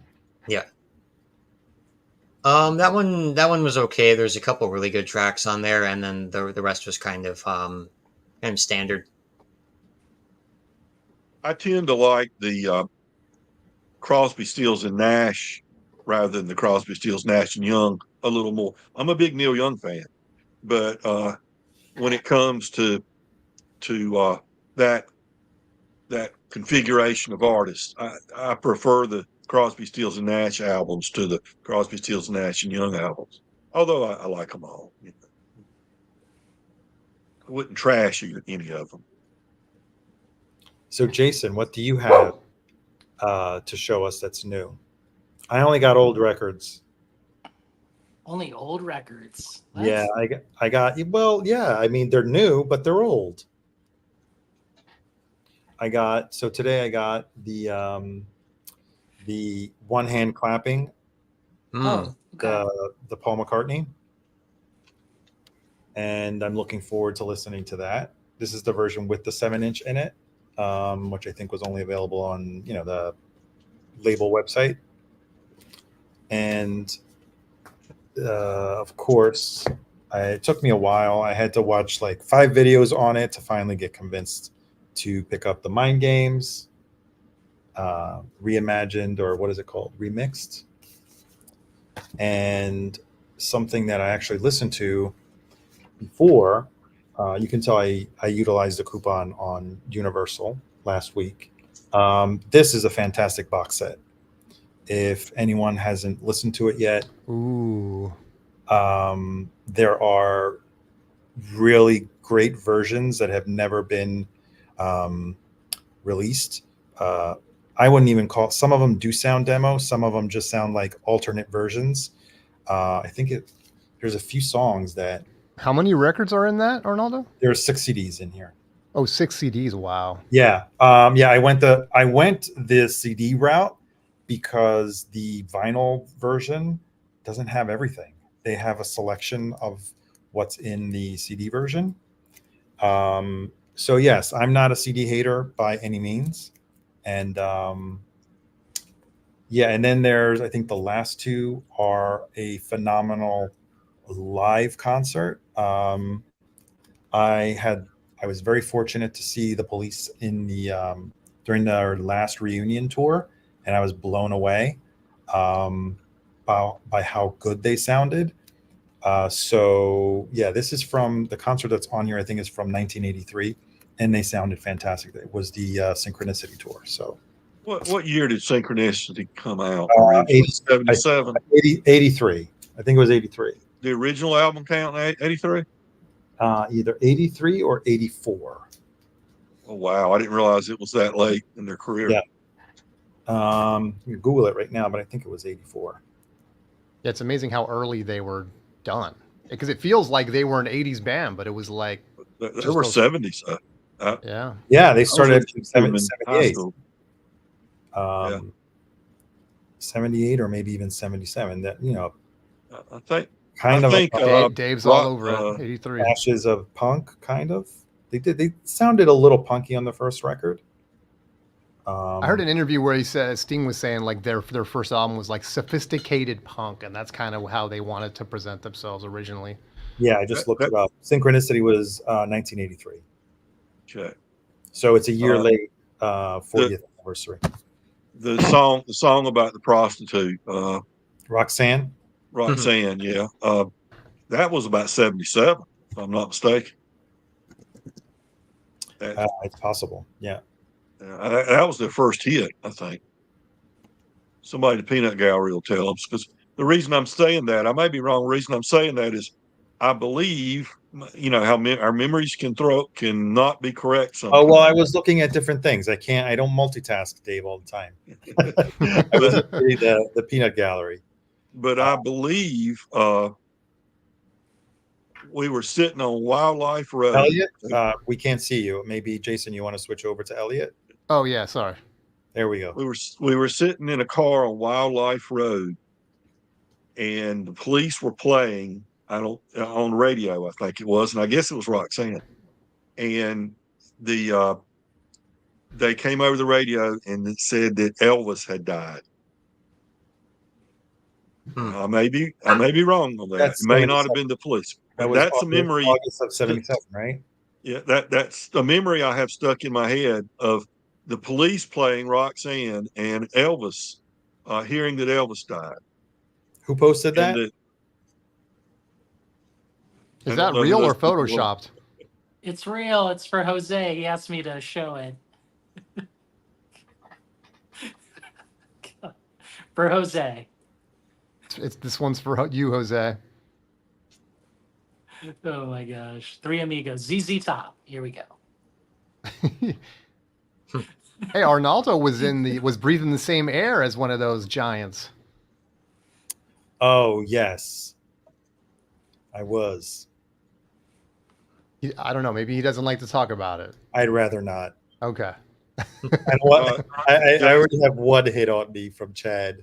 Then two from the same picture, maybe a little much. Hey, man, you guys have some serious influence. Not at all, but how can you get hate from Chad? That's big, man. Here's the type of reissue I like to see. On Smithsonian Folkways, Dave Van Rort sings ballads, blues, and a spiritual from 1959, and they reissued this in 2018. Still available on the Smithsonian Folkways website, and I'm sure in stores and everything. But it's got that same the old Smithsonian Folkways look.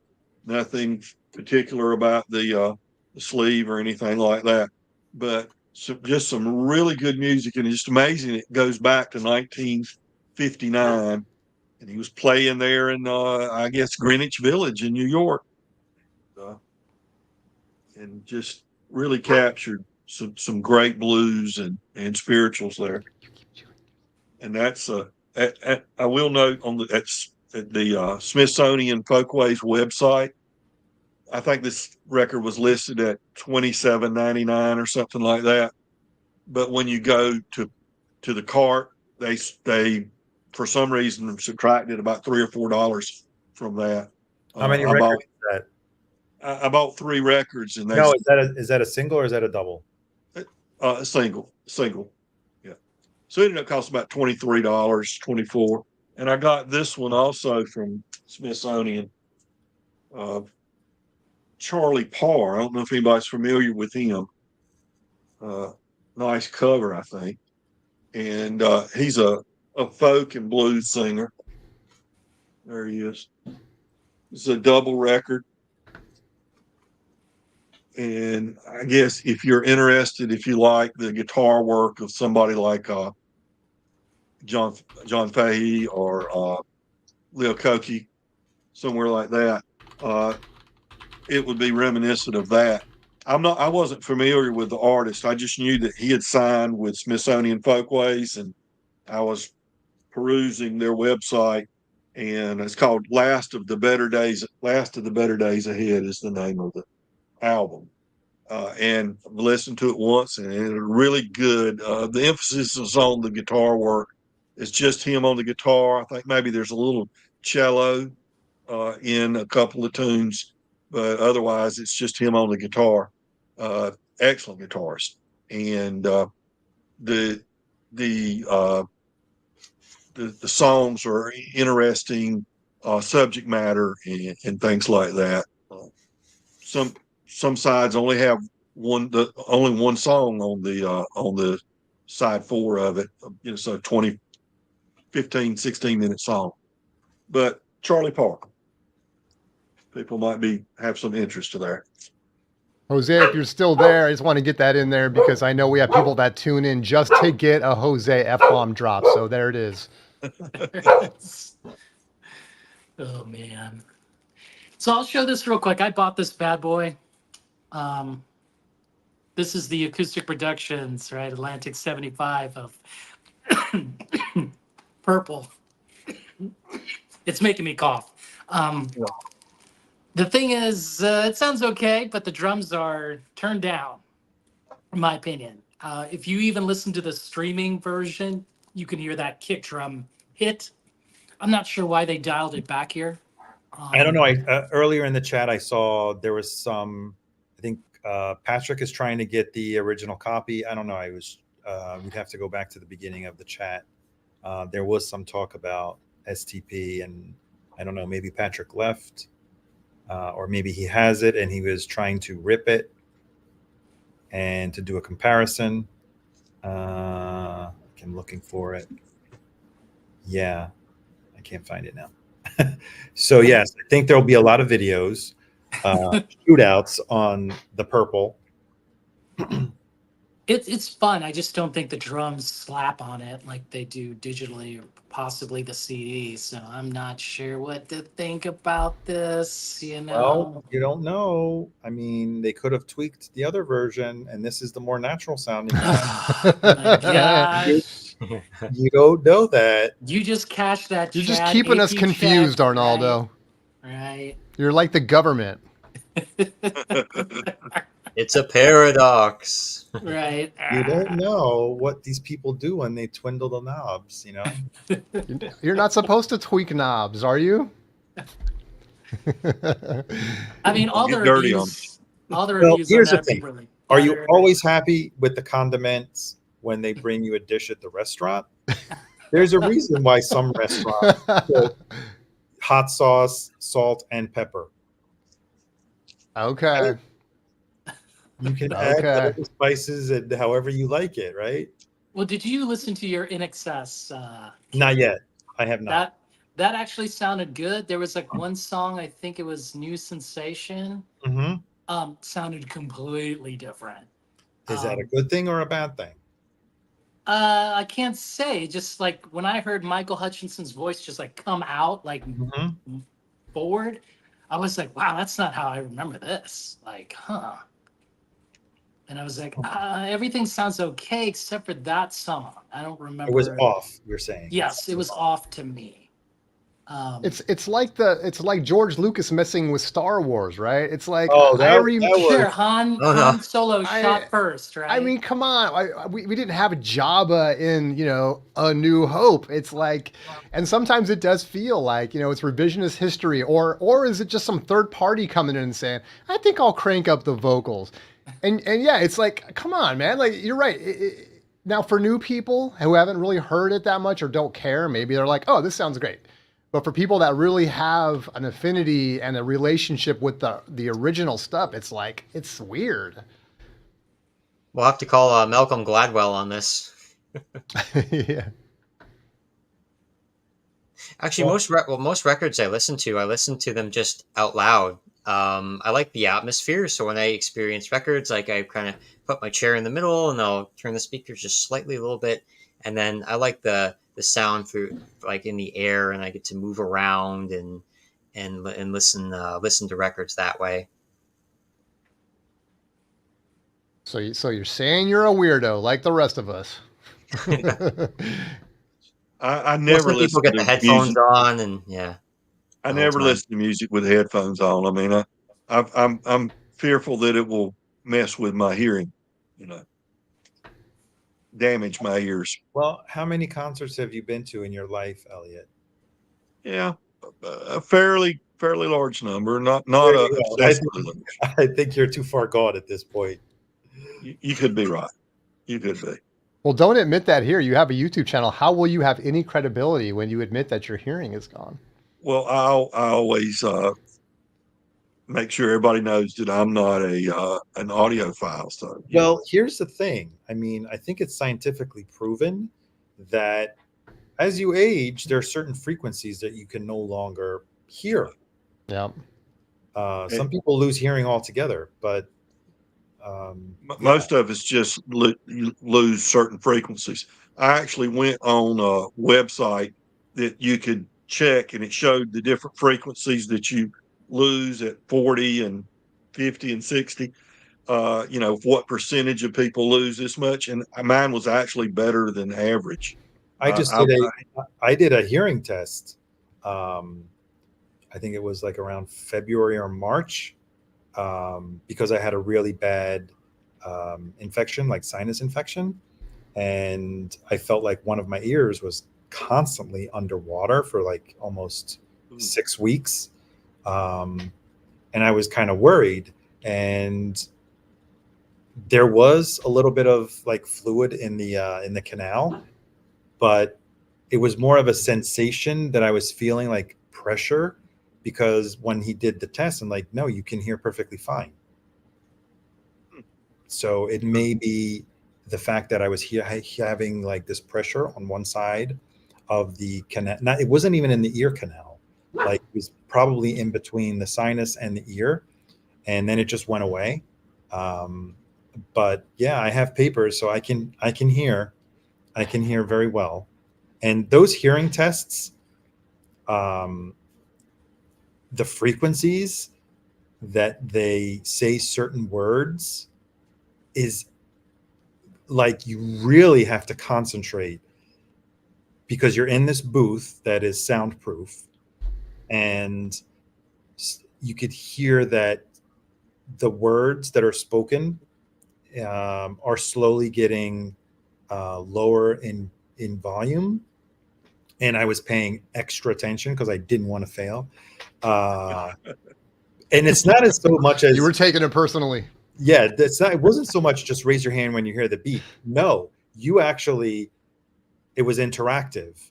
Like I would have to repeat the word that I heard, because the person on the other side was, it was interactive, and would ask me what, what's the word that I just that you just heard.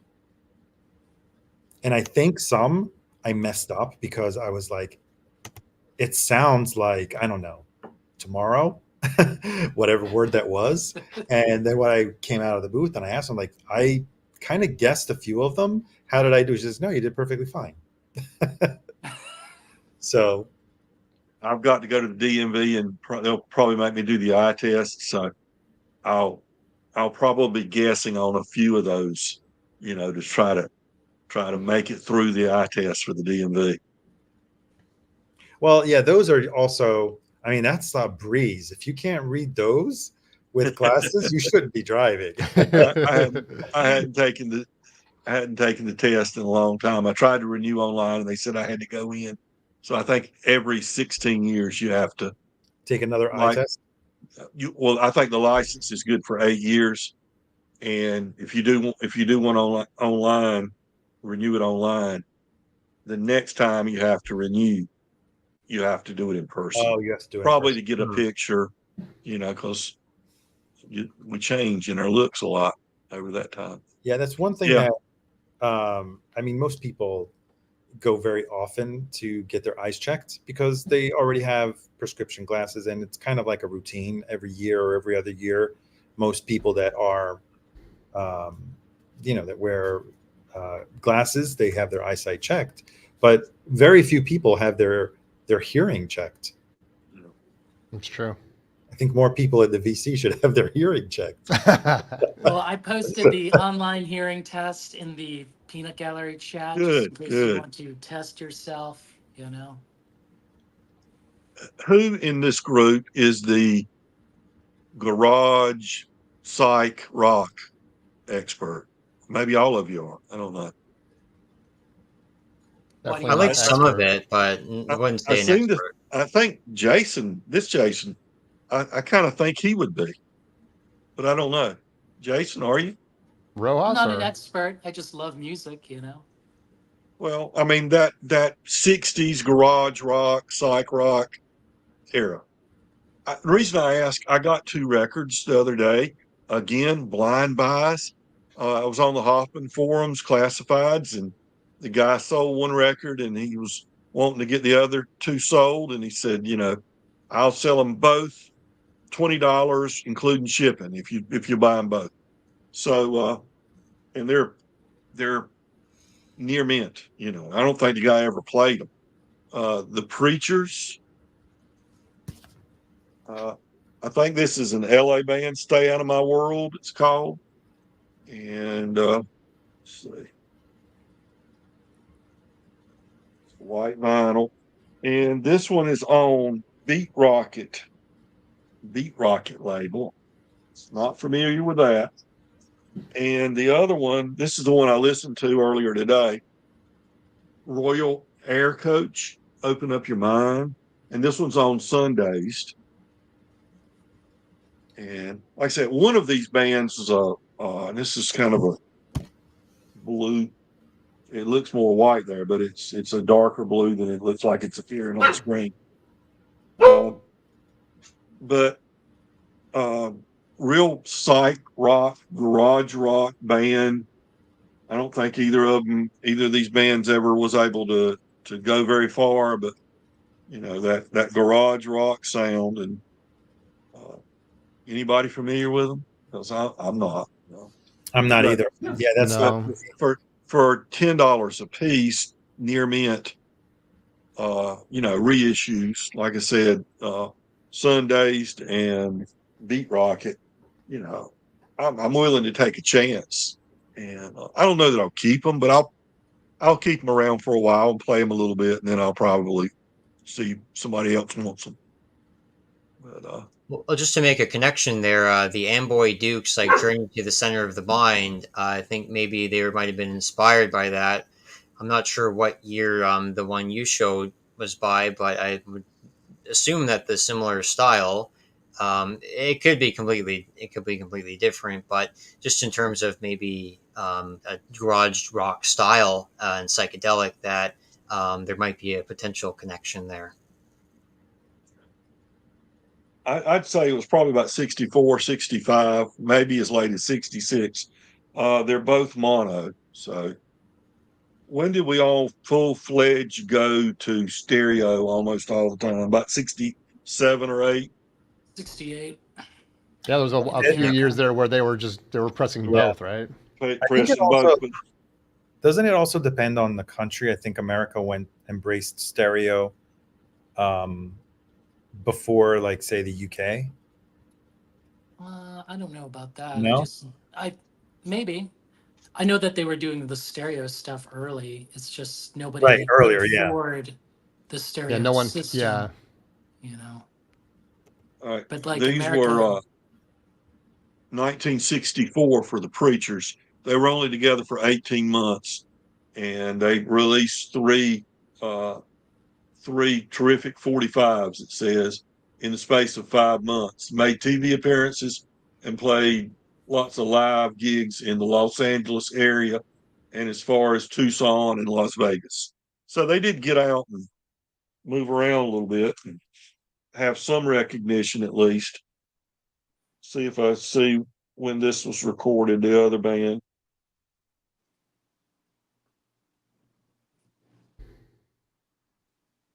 I'm not seeing a year real quick, but I think around the same time, 74, 75, 64, 65.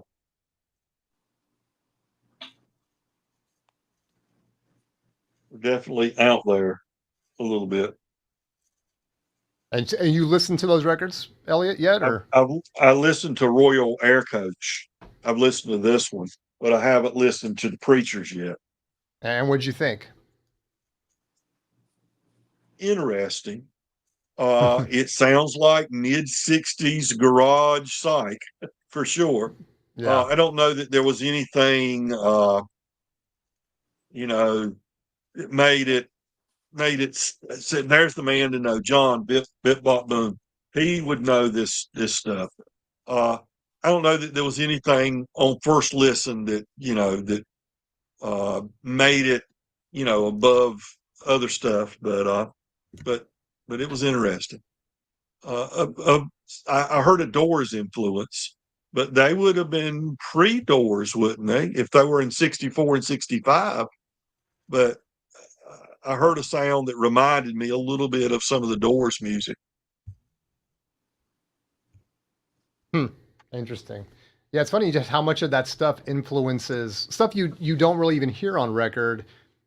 Like in SoCal, that just influenced the music, and then Northern California had its own thing, and then just I've heard records by bands that I'd never heard before, and I'll pick it up and say, "Wow, this sounds like a lot of cross." I'm trying to think of the band now, the Plastics, and they sound like a cross between like Devo, Depeche Mode, B-52s, except that record came out in like 79, which there wasn't a lot of time to like infiltrate those styles into your music. And yet I guess just that was kind of either that was kind of the zeitgeist that was going on then or whatever. But if you heard it now, you'd say, oh yeah, this just sounds like the B-52s and Devo kind of mashed up. And it's like, well, they were doing it like right when those guys were just starting. So whether they were like doing the club circuit together and somehow got influenced that way, and maybe that's the case with that band that you're talking about. Yeah, if they were playing L.A. mostly, they were from L.A. So Yeah. the Doors guys may have been in those parties and clubs where they were playing, Yep. had some influence on them. But John says that they were good, did a killer version of Who Do You Love? And let me see if Who Do You Love's on this one. Well, that's why I always recommend Quicksilver's second record, man, because they do that whole side of like, who do you love? Why do you love? How do you, whatever it is. And I just think, man, and it's that kind of, it's great. Yeah. Who Do You Love is on this album, but this is the cool. one I haven't played yet. I'll try to get to this one tomorrow. I picked up a record that I'm definitely not going to keep. I do all these blind buys and sometimes they don't work out. But Alex Chilton, which you say, oh, you got like Alex, but this one's called Electricity by Candlelight, New York City 2/13/97, and all this is after a show he did. It sounds like he's sitting in the in the lounge or something, or at a party at somebody's house, and it's just him playing the guitar and singing random songs. The sound quality is real poor, but I mean, you wouldn't expect it if somebody just turned a tape player on and recorded it. But it's just, I'm better off finding some other Alex Chilton. I've got his Box Tops records, and I've got his Big Star Records, and this, unless you were just had to have everything he ever did, I don't really see any reason to keep this record.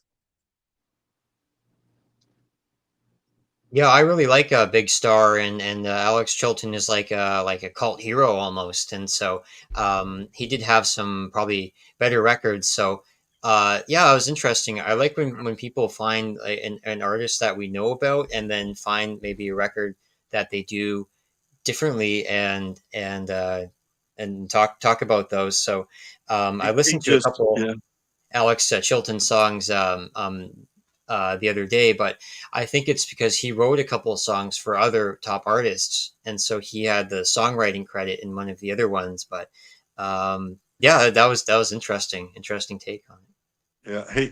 He doesn't do any of his own songs.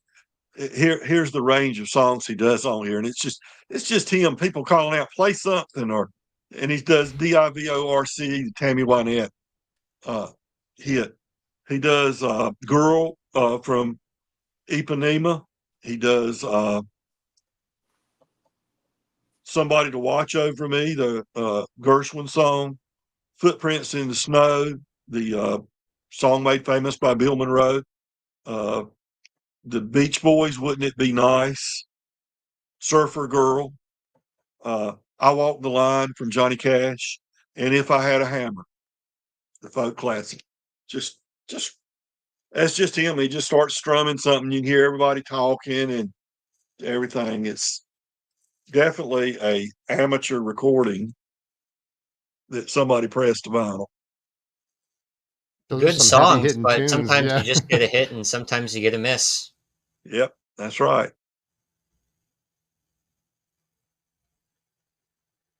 Well, here I got to show this just because I haven't got that much lately, but I did get this recently, and I just love the killer cover. And I've been kind of grabbing some of these old soundtracks that have been coming out. Rob Zombie's come out with a series recently that I picked up a couple. I showed one a couple weeks ago. This is not part of that series, but Bride of Frankenstein. And if you look, I mean, first of all, that cover drawing is just so beautiful, and you got Dr. Frankenstein with her on the table right here as like the strip of white in her hair. I don't know, man. It's so cool. And the gatefold is super cool. And this is one where it's the actual score, because a lot of the ones that you see, like those vintage movie scores that come out, they have dialogue too, almost like they had to source it from the actual film. And this is one that's not like that. This is the actual score, which is cool. Whatever you think of it. I mean, I think the packaging is so beautiful. I wish they could do all the horror reissues like this, man. It's so Yeah. cool. Is it a classical score or Yeah, what? it's basically classical score, right? It's all instrumental from that time. It's hard to call it classical. It's like movie music from the 30s, you know what I mean? Yeah, it's classical, with a but big orchestra. With a big yeah, orchestra. exactly, right. So that's kind of my new one, but I love it, and it's actually inspired me to pick up some other stuff. That's really cool. But yeah, I wish they would do more like this, man, because they Who just made nailed that? it. Who put that one out? This one's Universal Waxwork Records, I guess, in 2020. It's actually a very nice cover. I like the artwork. I mean, it's beautiful. Wicked. It's beautiful. Sorry.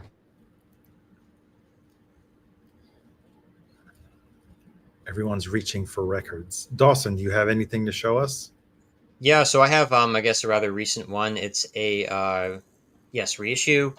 Try to get this over here. Gonna change the screen, and boom. Okay, so this is the one of the Black Sabbath reissues, Master of Reality. This one came back in 2016. Of course, originally it was in 1971.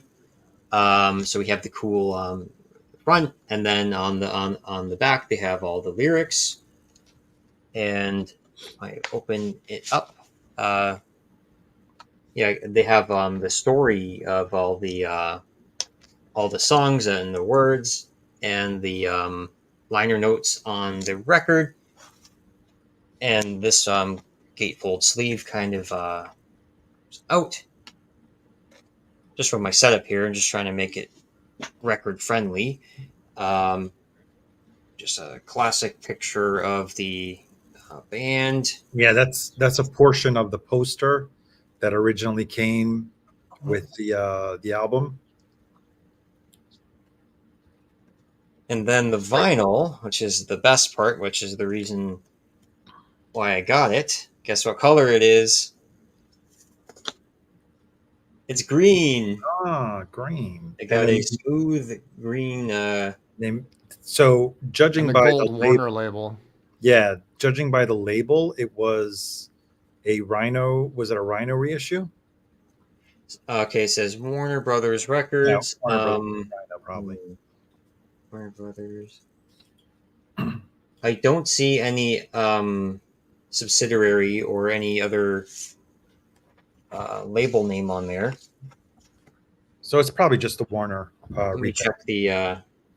I said gold, but that's the olive color label, right? Yeah, the greenie. Yeah.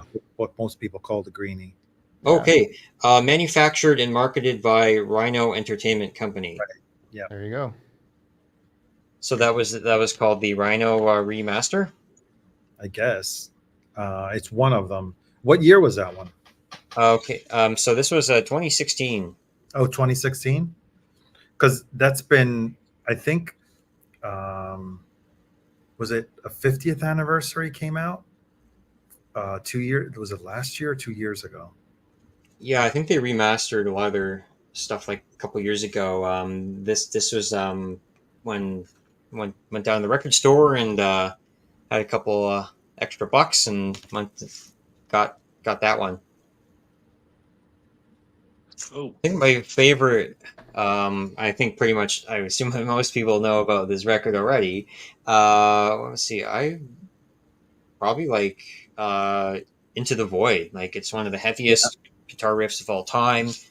The lyrics are wicked. They talk about like pollution and it's cool positive message at the end. So it starts out all dark and then it gets positive. Great riffs throughout, and just the singing on that is acrobatic.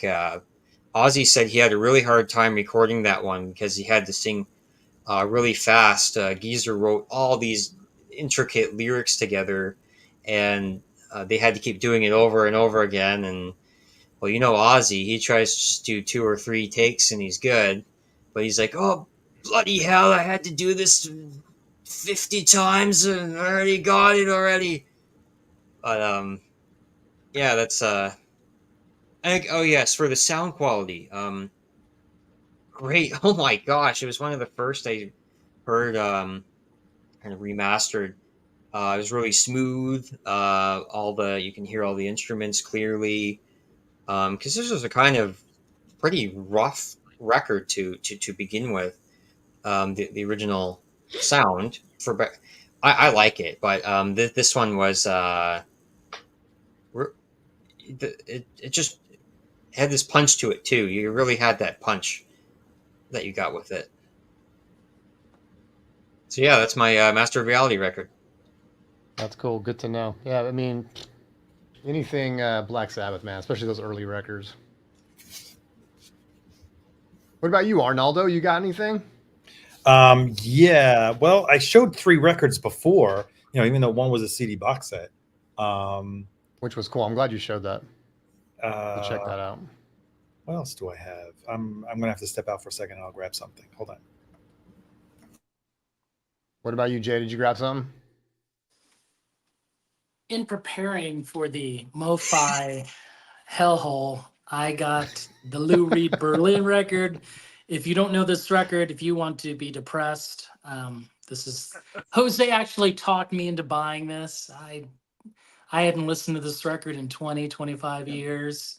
Oh my gosh. This was the follow-up to Transformer, that glam rock hit. So again, 73, I'm holding Berlin. I mean, if you ever want a downer B-side, this is the perfect record. I'm curious why MoFi's decided to release an audiophile version of this, but I don't know. I was like in a big discussion with Jose about it, and even the Rev, and they talked me into buying the MoFi, which They just probably wanted to didn't. depress you, Jason. Well, I don't know. I think the VC depresses me more, Elliot. Oh, come on now. You know. Well, so do you have regrets? I mean, what? I mean, you bought it to appease them, but what do you think now? Well, I think they wanted me to discuss it probably. Oh, okay, okay. And they probably thought it'd be up my alley. The first side is actually amazing. You know, I hadn't listened to it and I was like, man, this is better than I thought. And then I turned on the side B and I was like, what the hell's going on here? You know? Lou Reed is playing, like he's talking about characters. There's the main character, this guy, Jim, who beats up his wife, Carolyn. Like it just goes crazy, you know, on side B. Oh my God. Right. And it's like heavy. And then they have a song called The Kids. And then there's like a sample of kids crying on it. It was like, oh my gosh, you know. I was like texting Jose, you bastard, you know. Well, it's like Jose, he's a whippersnapper, you know what I mean? Like this is his wheelhouse. I used to listen to a lot of different stuff when I was younger. Now it's like I don't want to hear that stuff anymore, man, you know. But I mean, yes, granted that, but I mean, actually, it was cool to actually just revisit this record. Okay. Because MoFi could have done Transformer and sold, you know, a couple thousand, right? But instead, somebody chose this, you know. Like, yeah, Depeche Mode. See, this is cool. You know, we'll see. You know. It's a very depressing record. Side B is actually like side A was fine. You know? Stay away from side B. Avoid side B. And it comes with this booklet, so I wonder if MoFi is going to, you know, make this all glossy booklet instead. You know, it's pretty cool. That seems like they did it right. Does anybody remember the movie that Lou Reed is repeatedly referred to in? Well, I know that he's in that Paul Simon movie, One Trick Pony. It's really a funny role for him. You know, he plays that big shot A&R guy or studio guy. It's really hilarious. You know, like he's trying to tell Paul Simon. He never appears in the movie, but the one I'm talking about. But there's a character in the movie that claims to have jammed with Lou Reed repeatedly. He claims it. Somebody will remember that movie. It was a good movie. So I was grabbing some records, but I was hearing the stream. So Jason, you got pressured by who to go out and get the old and also pre-order the MoFi? It was Jose. He was talking about Lou Reed Berlin, and then the Rev hit me up. Are you going to get the MoFi Berlin? And I was like, oh man.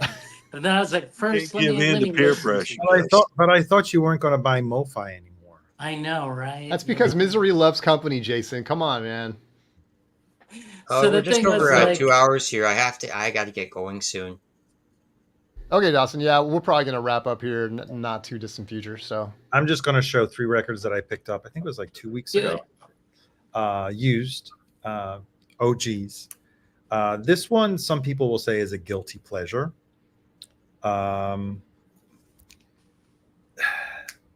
Some people think this is when they kind of sold out to disco because it came out. It was 1979, right? There's some great songs on here. There's also a few songs. This is Electric Light Orchestra Discovery.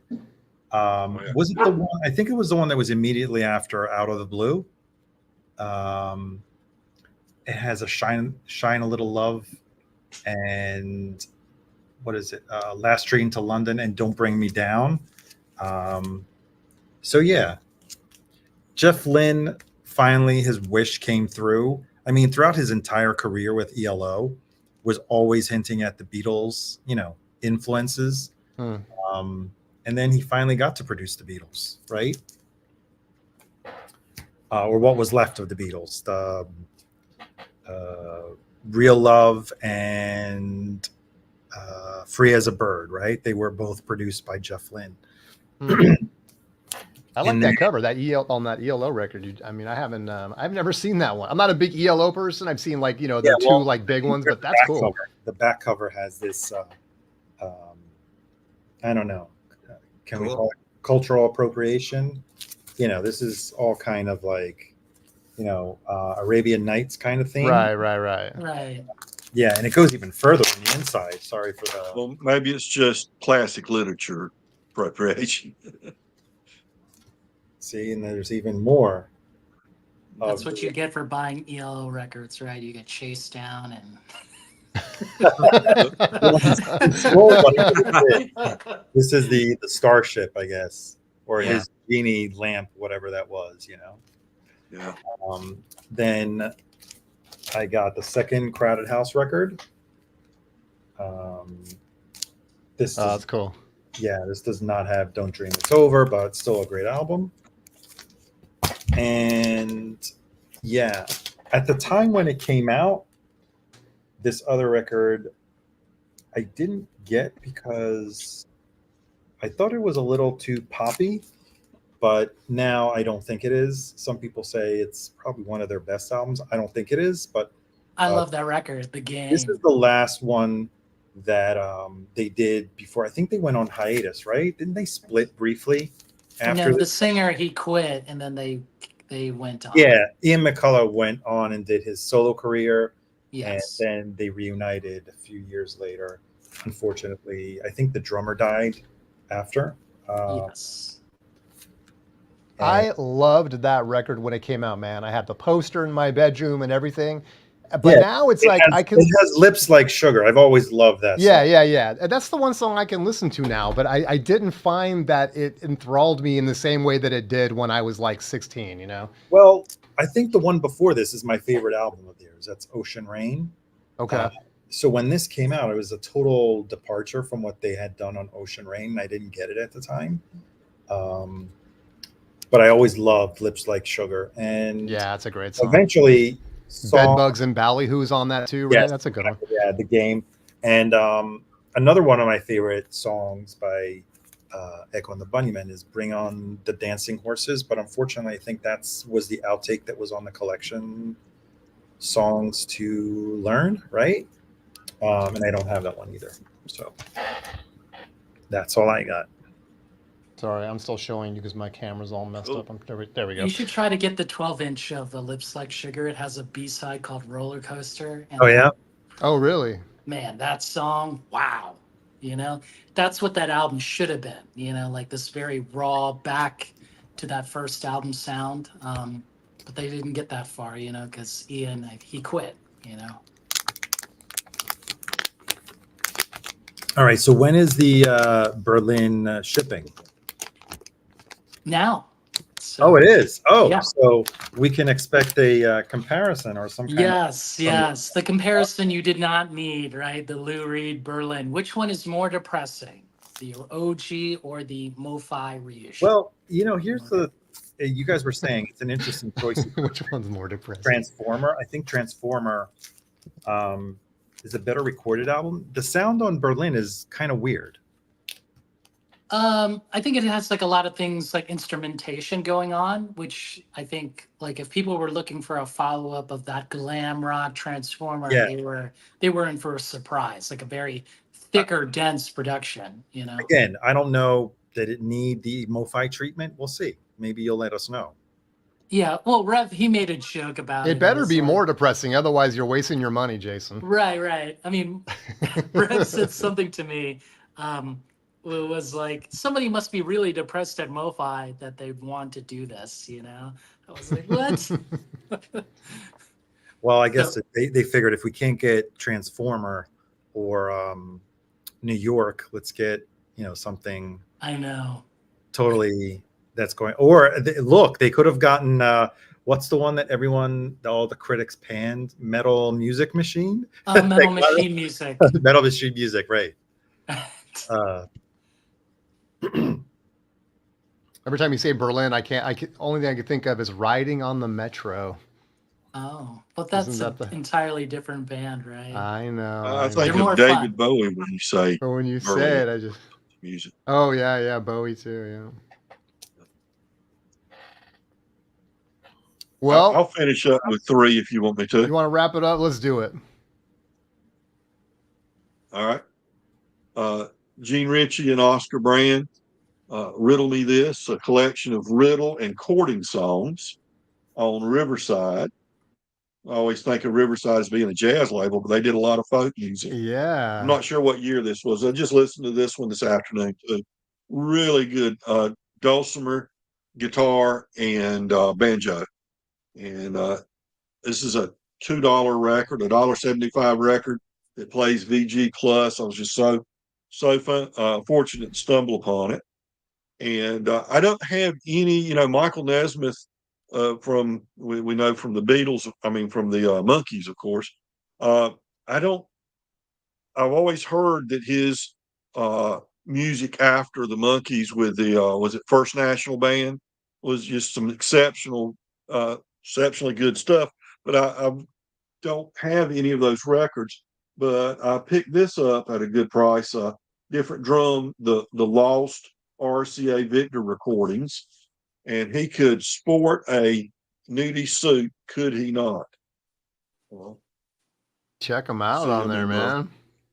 the various nudie suits there, and he does different drums on here, and let's he does some classic country like 6 Days on the Road, some of Shelley's blues, which was a hit for the Nitty Gritty Dirt Band that he wrote. He does that on here, and it's on this color vinyl. And this is a Barnes and Noble limit to 500 copies issue of this album. Russell called it. Yep. That's interesting. Yep. So what does that mean? Does that mean Barnes and Noble's got 500 and then Walmart sold another 1,000 or what? I mean, does it really mean anything to be a Barnes and Noble exclusive? That means you work for Barnes and Nobles, right?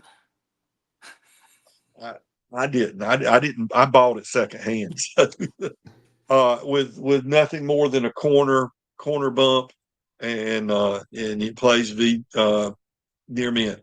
I don't think the person that had it before me played it more than a couple of times. And then here comes Giant Steps. I got this. Also got this from Jazz Bum Chris, actually. The deluxe edition. It's got the second record with the outtakes on it, and plays great, plays beautifully. I already had a copy of Giant Steps, another reissue. I don't remember off the top of my head what year, but I think I'm going to keep this one and pass my single copy of Giant Steps on. Well, that's a record that got a lot of bad pressings. So if you got a good one, you got to hold on to it.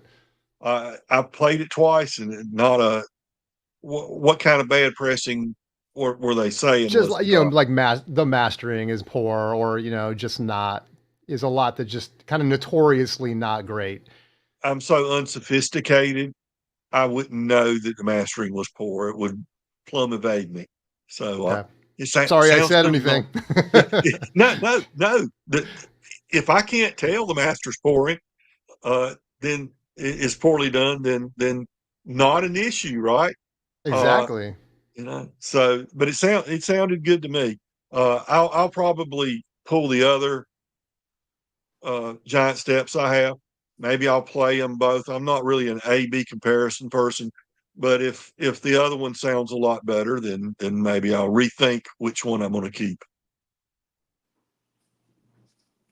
Awesome. Well, maybe they both sound great.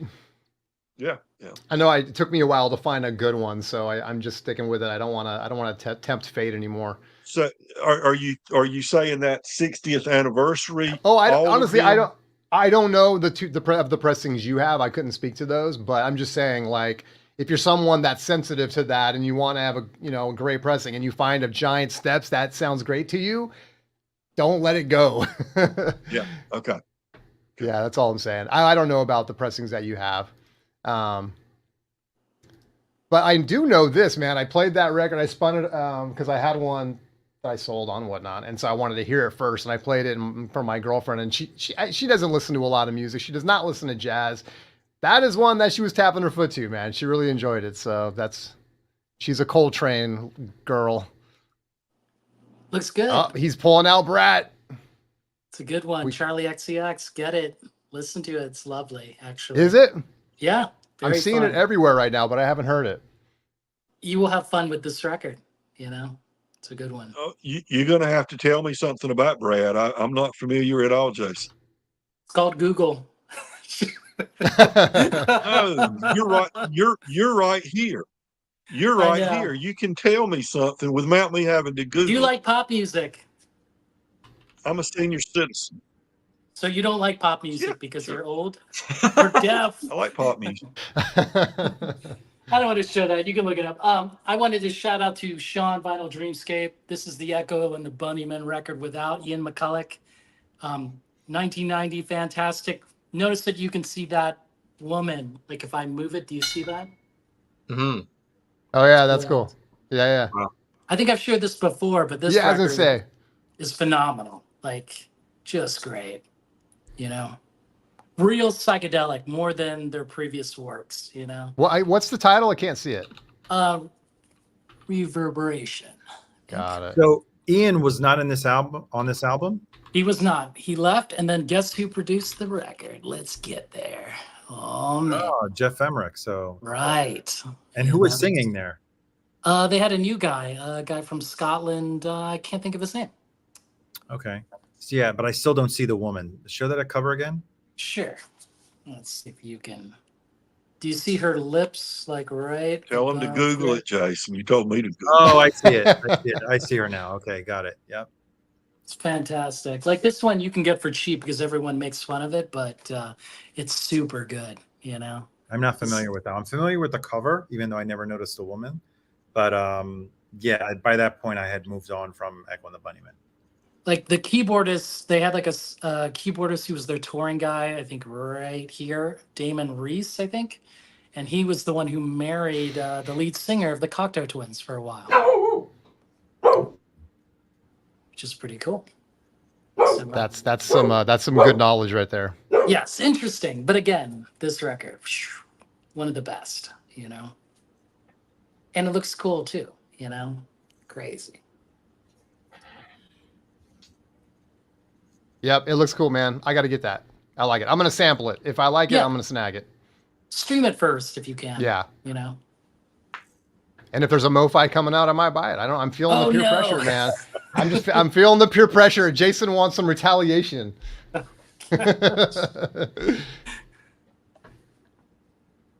right, man. Well, what do you guys think? Is it time to get everyone to bed?